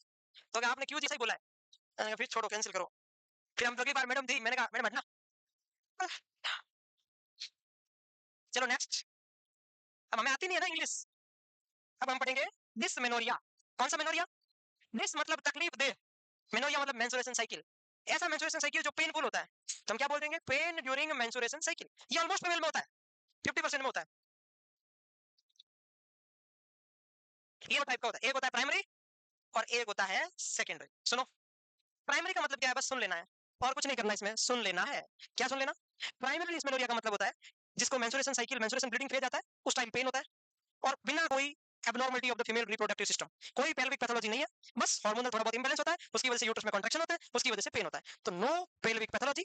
पेन सीवियर होता है, बैक और थाई की तरफ रेडिएट हो सकता है। पेन ऑक्सीटोसिन और प्रोस्टाग्लैंडिन की वजह से होता है। प्रोस्टाग्लैंडिन सिंथेसिस इनहिबिटर देते हैं जिसको हम बोलते हैं एंडोमेथासिन, पीसीएम, आइबुप्रोफेन, मेप्टेलिस्पास, फेमस गोली। कौन सी गोली? मेफेनमिक एसिड, नाम सुना? मेप्टेलिस्पास ही होती है सबसे ज्यादा, क्योंकि इसमें क्या होता है? मेफेनमिक एसिड होता है। ये क्या है? एनाल्जेसिक है। तो ये क्या करता है? प्रोस्टाग्लैंडिन के सिंथेसिस को कम कर देता है, कम कर देता है, पेन में आराम आ जाता है। तो मेंस्ट्रुएशन साइकिल के पहले दिन तो नहीं लेनी चाहिए, दूसरे या तीसरे दिन से स्टार्ट कर सकते हैं। पेन हो तो पहले दिन लोगे प्रॉपर कॉन्ट्रैक्शन नहीं होगा, तो पूरा का पूरा ब्लड है वो सेट आउट नहीं हो पाएगा, तो उसमें दिक्कत रहती है। ठीक है, सिंथेसिस इनहिबिटर जैसे कि कॉम्बिप्रोम वगैरह, नाम सुना है? वही आइबुप्रोफेन, एंडोमेथासिन, एस्ट्रोजन, प्रोजेस्टेरोन भी ले सकते हैं। वो मैम पूछ रही थी सर जब हम ये एनएसएआईडी लेते हैं तो हार्ट बर्न क्यों होता है?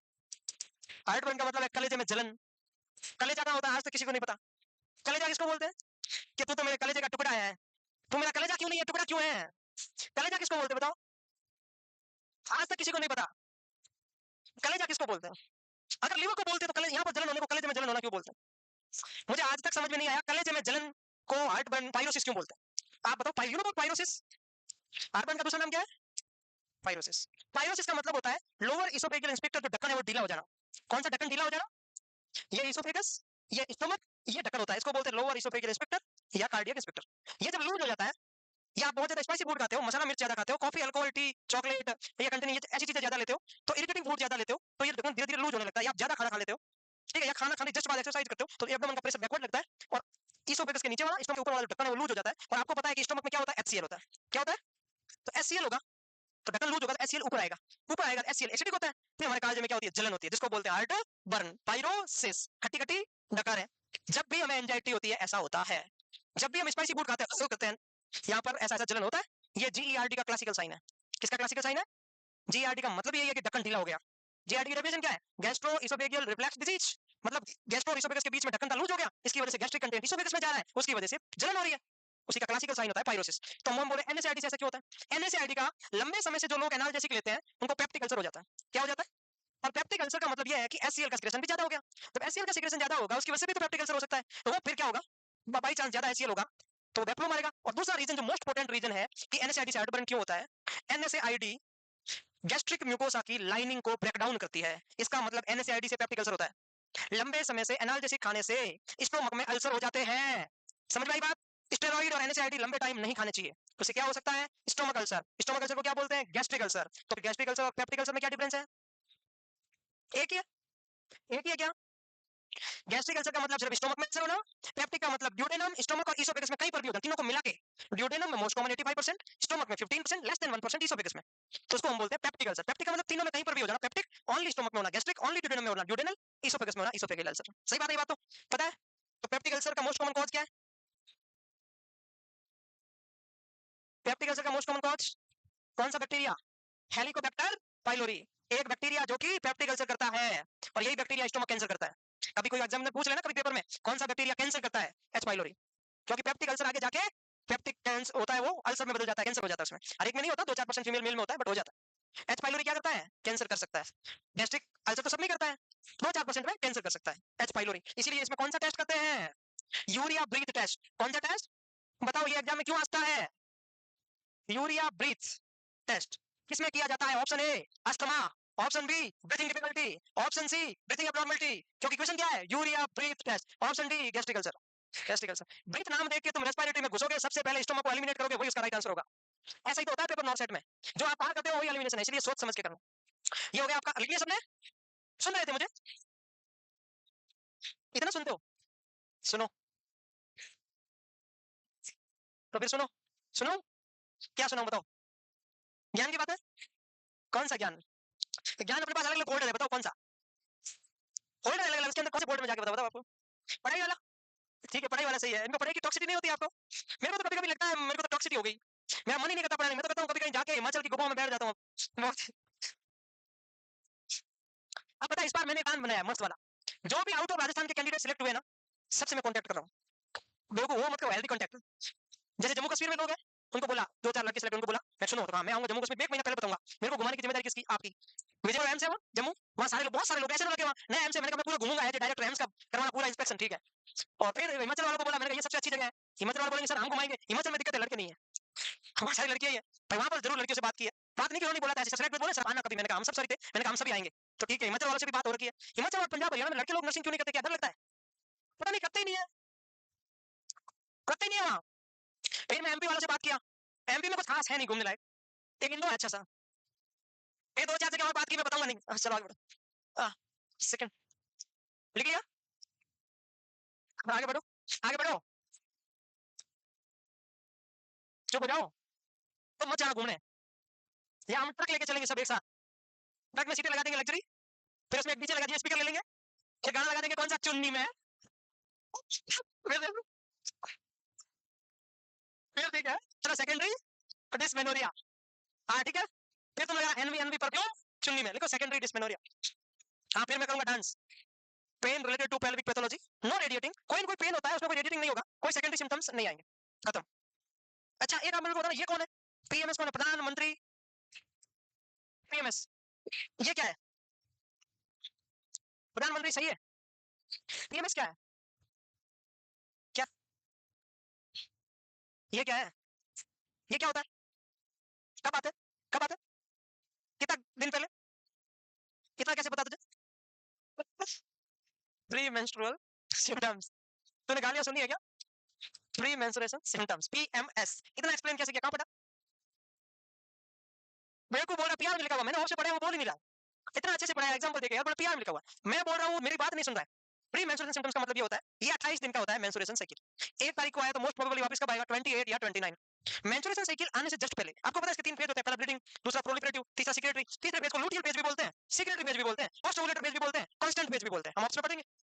मेंस्ट्रुएशन साइकिल आने से 2-3 दिन पहले, ये 25 तारीख से लेकर 28 तारीख के बीच में क्या आता है? गुस्सा, एंजाइटी, डिप्रेशन, मेनिया, सब कुछ, मूड स्विंग होना। पीएमएस की डेफिनेशन है, क्या है? ऐसे साइकोलॉजिकल, इमोशनल सिम्टम्स जो फीमेल की एक्टिविटी ऑफ डेली लाइफ को अफेक्ट करते हो। नॉर्मल हो रहा है तो पीएमएस नहीं है, वो ऐसे ही है। अगर उसकी एक्टिविटी ऑफ डेली लाइफ का मतलब क्या है? उसमें सहन शक्ति नहीं रही, वो चिल्लाती है जोर से, क्या है वो? That is PMS. तो क्वेश्चन क्या याद रखना, लेट लूटियल फेज में, लेट कांस्टेंट फेज में, ब्लीडिंग फेज से जस्ट पहले फीमेल की एक्टिविटी ऑफ डेली लाइफ में चेंज होने वाले कुछ साइकोलॉजिकल, कुछ मूड स्विंग्स को पीएमएस कहते हैं। ये एडीएल में चेंज होना जरूरी है। दर्द हुआ पता ही नहीं चला, फिर कौन सा सिम्टम्स? फिर कोई मतलब नहीं, सिम्टम्स थोड़ी है भाई। इस एज में दिल टूटा, फिर भी नींद आ रही है, फिर भी भूख लग रही है, तो फिर आप नॉर्मल हो? नॉर्मल थोड़ी हो, सीधी बात है, वही एक सेम। तो लिखो, तो पीएमएस का मतलब क्या हो रहा है? खत्म हो गई बात। अब मैं क्या पढ़ूंगा? एबनॉर्मल यूटेराइन ब्लीडिंग लिखना है, लिखो राजवर्धन सिंह, क्या लिखवाया था मैंने? PMS. Just 2 to 3 day before bleeding phase of menstruation cycle, bleeding phase of menstruation cycle, या मैं बोल दूं इन लेट लूटियल फेज, मैं ब्रैकेट में लिख सकता हूं क्या? हाँ, तोड़ दो तोड़ दो। इन लेट लूटियल फेज, या लिख सकता हूं late constant phase. in just 2 to 3 days before bleeding phase of menstruation cycle, female suffering from anxiety, mood swing, insomnia, कौन सा सोमिया? breast engorgement,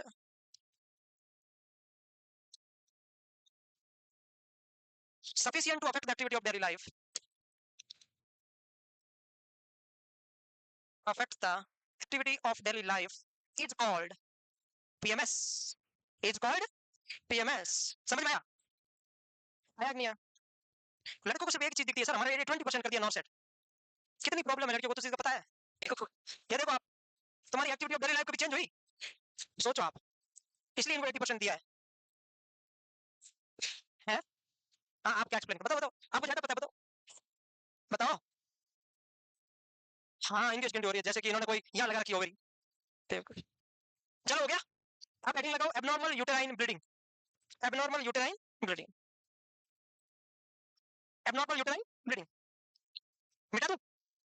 हाँ या ना तो बोलो।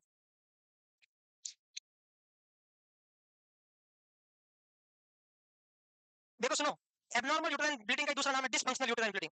तो एक ही बात है, डीयूबी बोलूं चाहे एयूबी बोलूं चाहे एबनॉर्मल मेंस्ट्रुएशन साइकिल बोलूं, कुल मिला के मीनिंग एक ही है। तो जिसको किसी को मेंस्ट्रुएशन साइकिल की एबनॉर्मलिटी नहीं पता है, वापस पढ़ लेना। एक बार और बता रहा हूं, ऐसी कोई भी ब्लीडिंग जिसके नॉर्मल ब्लड वॉल्यूम बराबर नहीं है, ब्लीडिंग पेज बराबर नहीं है, रेगुलेशन में कोई प्रॉब्लम है, फ्रीक्वेंसी में कोई प्रॉब्लम है, मतलब abnormal volume, abnormal duration, abnormal regularity, abnormal frequency, इनमें से कुछ भी एक भी है तो उसको हम क्या बोल देंगे? एबनॉर्मल यूटेराइन ब्लीडिंग या डिसफंक्शनल डीयूबी, एयूबी या डीयूबी, एक ही बात है। देखो डेफिनेशन, एयूबी डीयूबी।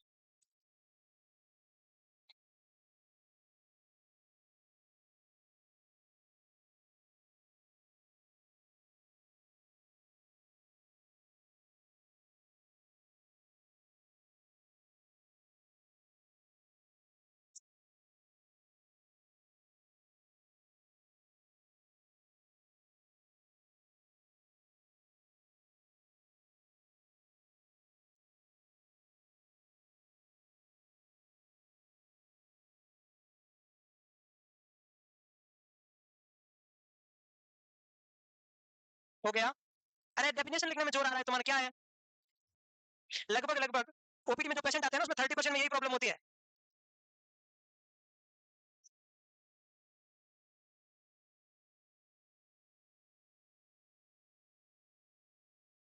हो गया?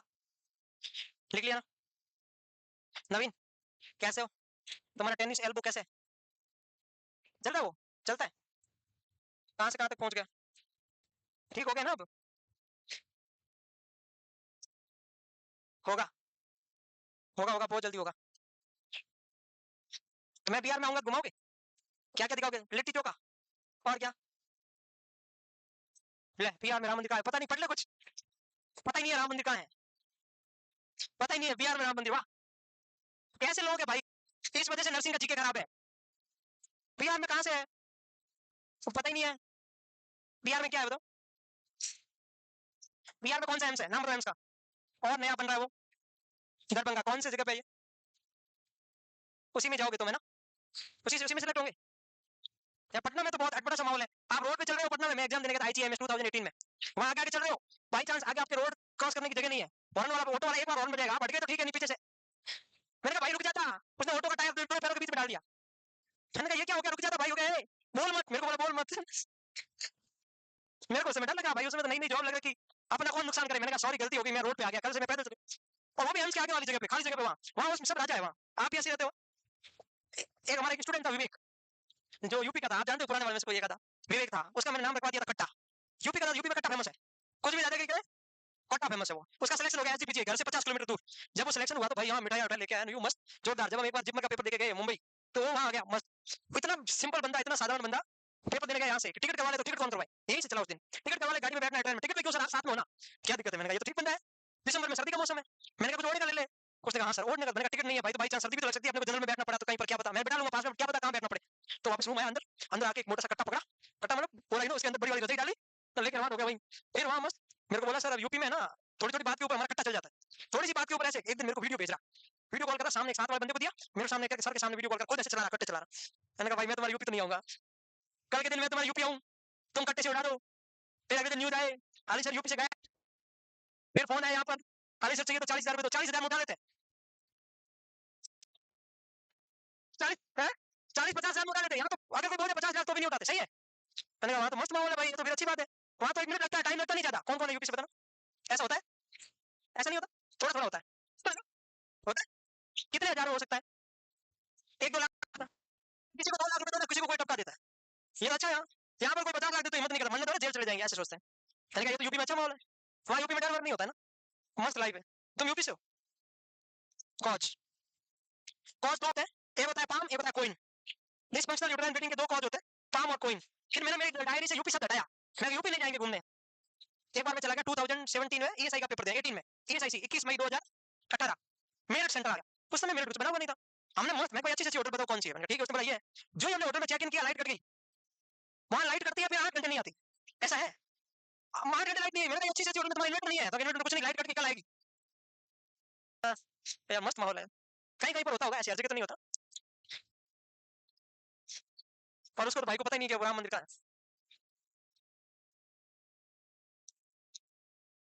हाँ एमपी ठीक है, दो प्रकार के कौन होते लिख दिया आपने, आया ना। मैं जाऊंगा कहीं नहीं जाऊंगा पता नहीं, लिस्ट सबकी बना रखी है, जाना है, बाद में जाएंगे 45 के बाद में। चलो लिखो PALMCOEIN, कोई ओवेरी या यूट्रस में कोई पॉलिप हो जाए, एडिनोमाइकोसिस हो जाए, कोई लियोमायोमा हो जाए, कोई कैंसर हो जाए, कोई एपीडीटी आईएनआर की एब्नॉर्मलिटी हो जाए, कोई ओवेरी का डिस्फंक्शन हो जाए, कोई एंडोमेट्रियल का डिस्फंक्शन हो जाए, कोई ड्रग इंड्यूस हो जाए, एक अभी तक पता नहीं आइडियोपैथिक, क्या पता क्यों हो जाए, अनएक्सप्लेनेबल भी तो खूब होते हैं, खूब एडी चोटी जोर लगा लिया, पता ही नहीं चला क्यों हो रहा है। तो डिस्फंक्शनल यूट्राइन ब्लीडिंग होने के इतने PALM कॉइन। हाँ होता तो है।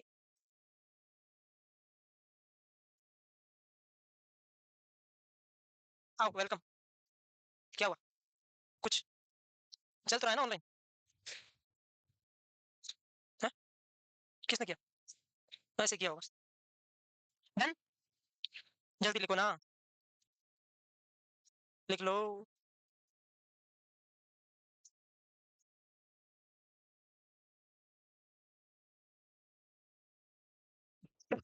वो देना पानी वाली बोतल, आपने बोला नहीं मैंने पानी नहीं पिया आज,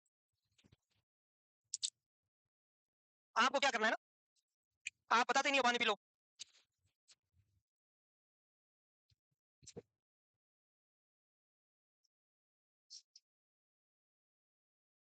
यहाँ मैं पढ़ाने आया हूँ, चाय की होटल खोलने नहीं आया, चाय पी लो, चाय 5 बजे से लेके 5 बज के 16 मिनट। क्या, हाँ ये बात तो है,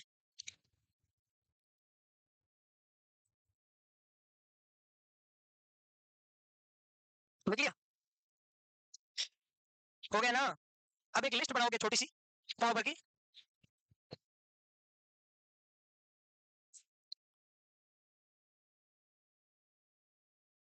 सुनो, सुन लो, सुन लो।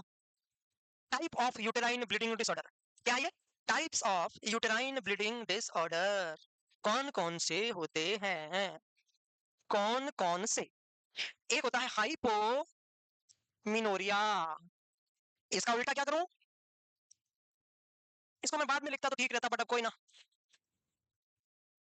ठीक है। इसकी 3 लाइनें छोड़ देना, समझाना पड़ेगा इसको। फिर लिखो ओलिगोमिनोरिया। कौन सा मिनोरिया? पॉलीमिनोरिया। कौन सा मिनोरिया?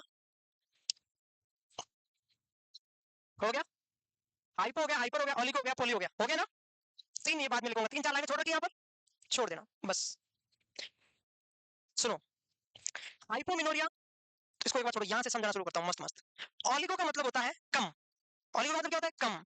मेंस्ट्रुएशन साइकिल कम, मतलब एक साल में कितने आते हैं? 13। इसमें आएंगे कम। कम कब आएंगे? जब दोनों के बीच में गैप पड़ जाएगा। तो एक मेंस्ट्रुएशन साइकिल कितने दिन से बड़ा हो जाए? अल्टीमेट रिजल्ट क्या होगा? अगर किसी फीमेल का मेंस्ट्रुएशन साइकिल 35 डे से बड़ा हो जाए, तो पूरे साल में 10-11 ही आएंगे, हो सकता है 8-9 ही आए। भाई लेस देन 12 होंगे कि नहीं होंगे? 13 होते नॉर्मली। तो ओलिगोमेनोरिया की डेफिनेशन क्या है? क्या इसका रिलेशन ब्लीडिंग फेज से है? नहीं।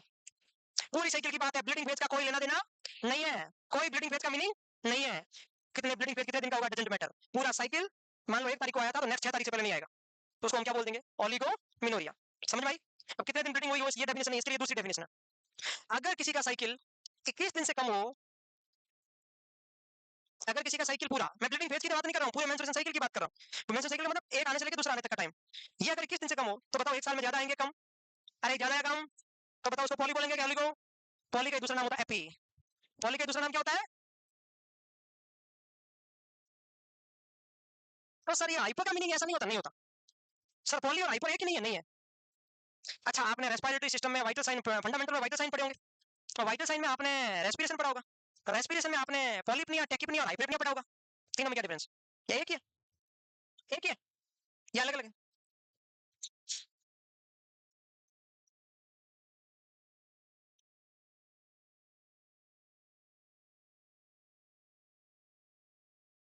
तीनों में क्या डिफरेंस है या तीनों में क्या क्या है बताओ? एक ही है? अलग अलग है? पहले ये बताओ, तीनों एक है तीनों अलग अलग है? पॉलीपनिया और टेकिपनिया एक है? क्या ये सही बता रहे हैं? ये बोल रहे हैं पॉलीपनिया और टेकिपनिया एक है, हाइपरपनिया अलग है, ये बता रहे हैं मिस्टर हिमांशु। क्या उनकी बात से आप इत्तेफाक रखते हैं या उनकी बात इत्तेफाकन सही हुई है? बताओ, मेरे को उर्दू भी आती है, बताओ, बोलो। ऐसा सवाल है, छोटा सवाल है, इससे मैं एक बहुत बड़ा कॉन्सेप्ट निकालूंगा, इसलिए बोल रहा हूँ। पॉलीपनिया और टेकिपनिया बोथ आर सेम। जब किसी पर्सन की रेस्पिरेशन रेट बढ़ जाती है, तो उसको पॉली और टेकिपनिया बोलते हैं। क्या बढ़ जाती है? रेट। और रेट में ऐसा बोलते हैं कि 24 से ज्यादा हो जाने को पॉलीटेकी बोलते हैं। सही बात है ना ये? पॉलीटेकी का मतलब रेट बढ़ जाना। ये कहीं नहीं लिखा है कि एक ब्रीथ में एयर ज्यादा लेगा, नो, जरूरी नहीं है, शॉर्टनेस ऑफ ब्रीथ हो सकता है। जब भी टेकिपनिया होता है शॉर्टनेस ऑफ ब्रीथ होता है। जब भी टेकिपनिया होता है मरीज शॉर्ट शॉर्ट ब्रीथ लेता है, ऐसे ऐसे लेता है, इसका मतलब टाइटल वॉल्यूम कम हो सकता है। लेकिन हाइपरइपनिया का पॉलीपनिया से कोई लेना देना नहीं है। हाइपरइपनिया का मतलब होता है हल्के से सांस लेना। हल्का समझते हो? शान से सांस लेना, शान समझते हो? गहरी गहरी लंबी लंबी सांस लेना। Deep breath increase the depth of respiration is called hyperpnoea. कैसे एग्जांपल बताऊं? ले, उसको ये नहीं बोलते, उसको स्नोरिंग बोलते हैं, उसको खर्राटे बोलते हैं। बिल्कुल increase depth of respiration meaning क्या है? आप पढ़ोगे कुसुमल रेस्पिरेशन, डायबिटीज की रेस्पिरेशन, क्या होता है सुनो। जब किसी मरीज को पॉलीपनिया और टेकिपनिया होता है, तो मरीज ऐसे सांस लेता है, मतलब ज्यादा रेट ज्यादा होगी उसकी, एक ब्रीथ में एयर ज्यादा एंटर ले, ये कोई जरूरी नहीं है। हाइपरपनिया का मतलब होता है एक ब्रीथ में idle volume more than normal होता है, उसको हाइपरपनिया बोलते हैं। जैसे कि नॉर्मली आप एक सांस अंदर लेते हो, तो अडल्ट कितनी एयर अंदर लेता है? 500। अडल्ट पेशेंट एक ब्रीथ में कितनी एयर लेता है? उसको बोलते हैं टाइडल वॉल्यूम। अगर मैं शॉर्ट ब्रीथ लूंगा तो कम लूंगा, और अगर मैं जैसे मान लो मेरे को एंजाइटी हो गई, हिस्टीरिया हो गया, पेन हो गया, घबराहट हो गई, मैं ऊपर चला गया माउंट एवरेस्ट पे, तो मैं क्या करूंगा? आराम से लूंगा, लेकिन मैं लंबी लंबी सांस लूंगा। लंबी सांस का मतलब मैं ज्यादा टाइम लूंगा, तो मैं ज्यादा टाइम लूंगा तो ज्यादा एयर अंदर दूंगा। तो जिस किसी पर्सन का टाइडल वॉल्यूम बढ़ जाता है, उसी को हाइपरएपनिया बोलते हैं। मोर देन 500 ml हो जाता है, उसी को क्या बोलते हैं? तो जिसकी डेप्थ बढ़ जाती है, उसी को हाइपरएपनिया बोलते हैं। तो इसमें भी वही है, सेम फॉर्मूला लागू हो रहा है वहां पर भी। जैसे कल आपने मैंने स्पर्म की काउंट के रिलेटेड भी बताया था, तो इस पर क्या है? जब मेंस्ट्रुएशन साइकिल खुद कम हो जाए तो पॉली। इसमें मेंस्ट्रुएशन साइकिल से कोई मतलब नहीं है, इसमें मेंस्ट्रुएशन साइकिल से कोई मतलब नहीं है, तो किससे है? मेंस्ट्रुएशन साइकिल में 5 दिन का एक पीरियड होता है जिसमें ब्लीडिंग होती है। तो जब भी हाइपर हाइपर नाम आए, मेंस्ट्रुएशन साइकिल से मीनिंग नहीं है, ब्लीडिंग फेज से मीनिंग है। सुन लेना, किससे मीनिंग है? ब्लीडिंग फेज से। अगर किसी की ब्लीडिंग 2 दिन से कम हो रही है, या 20 ml से कम हो रहा है during bleeding phase, is called hypomenorrhoea. मैं क्या बोला, चाहे साइकिल चाहे 26 दिन से आ रहा है, चाहे 40 दिन से आ रहा है, चाहे 32 डे से आ रहा है, चाहे 24 से आ रहा है, डजंट मैटर। अगर किसी की ब्लीडिंग फेज 2 दिन से कम है, इसका मतलब ब्लीडिंग कम होगी। तो मैं बोल दूं या तो 2 डे से कम, लेस देन 2 डे, या फिर less than 20 ml in entire 2 days, उसको हम क्या बोलेंगे, हाइपोमेनोरिया। क्या बोलेंगे, हाइपो। अरे समझ में आया ये, तो हाइपर किसको बोलेंगे, 7 डेज या more than 80 ml blood loss, more than 7 day bleed, या more than 80 ml blood loss during bleeding phase. किस, सिर्फ ब्लीडिंग से रिलेटेड है हाइपोमेनोरिया का। हाइपोमेनोरिया मींस ब्लीडिंग फेज, उससे कोई लेना देना नहीं है, कितने दिन का साइकिल है, कितने दिन से रिपीट हुआ, कोई मतलब नहीं है। तो आपको हाइपर और हाइपो समझ में आ गया। हाइपर के नीचे 3 लाइनें छोड़ रखी है, वो बातें बताऊंगा बढ़िया। अच्छा, एमेनोरिया का मतलब क्या होता है, एब्सेंस ऑफ मेंस्ट्रुएशन साइकिल। और अगर मैं बोल दूं ए हटा दूं तो क्या बोल दूं, मेनोरिया। मेनोरिया बोल सकता हूं, या मैं मेनोरिया बोलूं या मैं मेनोरेजिया बोलूं, एक ही बात है। या मैं मेनोरिया बोलूं या मैं मेनोरेजिया बोलूं, एक ही बात है। तो जिसके मेंस्ट्रुएशन साइकिल नहीं आए उसको तो बोलते हैं मेनोरिया, और जब मेंस्ट्रुएशन साइकिल आए और ब्लीडिंग फेज ज्यादा हो जाए उसको बोलते हैं मेनोरेजिया। तो हाइपर का दूसरा नाम क्या है, सॉरी पॉली का दूसरा नाम क्या है, एपी। तो हाइपर का दूसरा नाम क्या है, मेनोरेजिया। मैंने यहाँ पर मेट्रोरेजिया नहीं बोला है, मैंने सिर्फ मेनोरेजिया बोला है। क्या बोला है, मीनोरेजिया, और मैंने ना बीच में मेट्रो ऐड किया है, मीनोरेजिया बोला मैंने। तो हाइपर का दूसरा नाम मीनो, पॉली का दूसरा नाम एपी। जब ब्लीडिंग फेज 7 दिन से ज्यादा हो जाए उसी को मीनोरेजिया बोलते हैं। सही है। अब हाइपर के बाद में 2-3 लाइनें छोड़ रखी है आपने, मैं बता दूं 2 बातें जो बिल्कुल इससे रिलेटेड है। बोलो तो बताऊं, नहीं तो कैंसिल। बता दूं, लिख लिया हो तो बताऊं, मिटा दूं, पक्का। ओके, ओके, खाली जगह मिल जा रही है कहीं। सुनो, साइकिल बनाते हैं अपन 28 दिन का, सुनना, ब्लीडिंग करते हैं 7 दिन से ज्यादा, इसको कौन सा फेज बोलते हैं, ब्लीडिंग फेज। अगर किसी का ब्लीडिंग फेज 7 दिन से ज्यादा हो जाए उसको क्या बोलते हैं, हाइपर, या उसका दूसरा नाम मीनो। वेरी गुड, ये तो आपको पता है। तो ये 7 दिन और ये बाकी वाले में ब्लीडिंग होनी चाहिए कि नहीं होनी चाहिए, नहीं होनी चाहिए। ब्लीडिंग वापस कब होगी, 29 को। सही और गलत, इसमें ब्लीडिंग नहीं होनी चाहिए। अगर किसी फीमेल में मेंसेस ब्लीडिंग फेज के बीच में कहीं पर ब्लीडिंग होती है उसको बोलते हैं मेट्रोरेजिया। कौन सा रेजिया, तो क्वेश्चन आ सकता है what is metrorrhagia, bleeding between the menses is called metrorrhagia, bleeding between the periods between the menstruation cycle is called. अब कब हो सकती है, इसके बाद होगी, बीच में बंद होना जरूरी है। जैसे मान लो 1 तारीख को ब्लीडिंग फेज स्टार्ट हुआ, 8 तारीख को बंद हो गया, बीच में 3-4 दिन बंद रहना जरूरी है, फिर बीच में 2-3 दिन हुई, फिर इससे पहले बंद होना जरूरी है। मतलब आपको पता चलना चाहिए कि मेरा पीरियड कब स्टार्ट हुआ था और कब एंड हुआ। मतलब बीच में 2-4 दिन के लिए ब्लीडिंग होती है, होनी चाहिए कि नहीं होनी चाहिए, नॉर्मल नहीं होनी चाहिए, उसको क्या बोलते हैं, मेट्रोरेजिया। अच्छा, मैंने पूरे साइकिल को 2 भागों में बांट दिया, आपको ये समझ में आ गया, लिख भी लिया सबने, सब लिख लिया। अब मैंने पूरे साइकिल को बांट दिया, एक है 8 दिन का, एक है 20 डेज का। इसमें ब्लीडिंग होती है उसको क्या बोलते हैं, मेट्रोरेजिया। इसमें ब्लीडिंग होती है उसको क्या बोलते हैं, तो मीनोमेट्रोरेजिया क्या है। अब आपको समझ में आया, मीनोरेजिया, मेट्रोरेजिया और मीनोमेट्रोरेजिया में डिफरेंस क्या है। मीनोरेजिया का मतलब यहाँ ब्लीडिंग होना, मेट्रोरेजिया का मतलब यहाँ कभी कभी ब्लीडिंग होना, मीनोमेट्रोरेजिया का मतलब ब्लीडिंग हो क्या, in whole month, irregular acyclic abnormal uterine bleeding in which the female not able to find out when the period is over, when the period is start। पता ही नहीं चला कब पीरियड स्टार्ट हुआ कब पीरियड खत्म हुआ, पूरे महीने ब्लीडिंग होती है, क्यों पता कैसे नहीं चलेगा, जो ये पीरियड चल रहा था उसको मीनोरेजिया बोल रहे थे, ये कब खत्म हुआ कंटिन्यू चल गई, मेट्रोरेजिया हो गया। मीनो मेट्रोरेजिया, रेजिया मतलब सीक्रेशन, रेजिया मतलब सीक्रेशन, मीनो मतलब ब्लीडिंग, मेट्रो मतलब ये। तो क्या लिखोगे, मीनो मेट्रोरेजिया क्या है, ये घोर एबनॉर्मल है, क्या लिखूं, घोर एबनॉर्मल, एसाइक्लिक एबनॉर्मल, इरेगुलर, आगे, acyclic abnormal irregular bleeding, bleeding during entire menstruation cycle। सही बात बोली मैंने। अब देखो आप इसको काट काट के लिख सकते हो, मीनो मन में समझने के लिए, पहले 8 दिन ब्लीडिंग हुई, मेट्रो बाद में 20 दिन ब्लीडिंग हुई, इसका मतलब पूरे महीने ब्लीडिंग हुई, बस खत्म। कुल मिला के मीनो मेट्रो का एक ही मीनिंग याद रखना, पता ही नहीं चलता कब पीरियड खत्म हुआ और कब पीरियड स्टार्ट हुआ, उसी को बोलते हैं meno metro. Acyclic abnormal irregular, क्या लिखा मैंने, यूटेराइन ब्लीडिंग लिखा ही नहीं, uterine bleeding in entire menstruation cycle in which not able to find out menstruation cycle outline. Menstruation cycle के, हाँ लिखो लिखो, मेंस्ट्रुएशन साइकिल स्टेजेस, ये आउटलाइन। ये इतना कॉम्प्लिकेशन नहीं है, आपको पता नहीं क्यों नहीं समझ में आया, आप जैसे देख रहे हो मुझे लगता है समझ में नहीं आया। अरे मेनो मेट्रोलॉजी कुछ नहीं है, मीनो प्लस मेट्रो, बस। मीनो का मतलब पता है, मेट्रो का मतलब पता है, पूरे महीने ब्लीडिंग मीनो मेट्रो, ओनली ब्लीडिंग फेज में मीनो, बीच बीच में मेट्रो, खत्म हो गया, बाकी कल पढ़ लेंगे।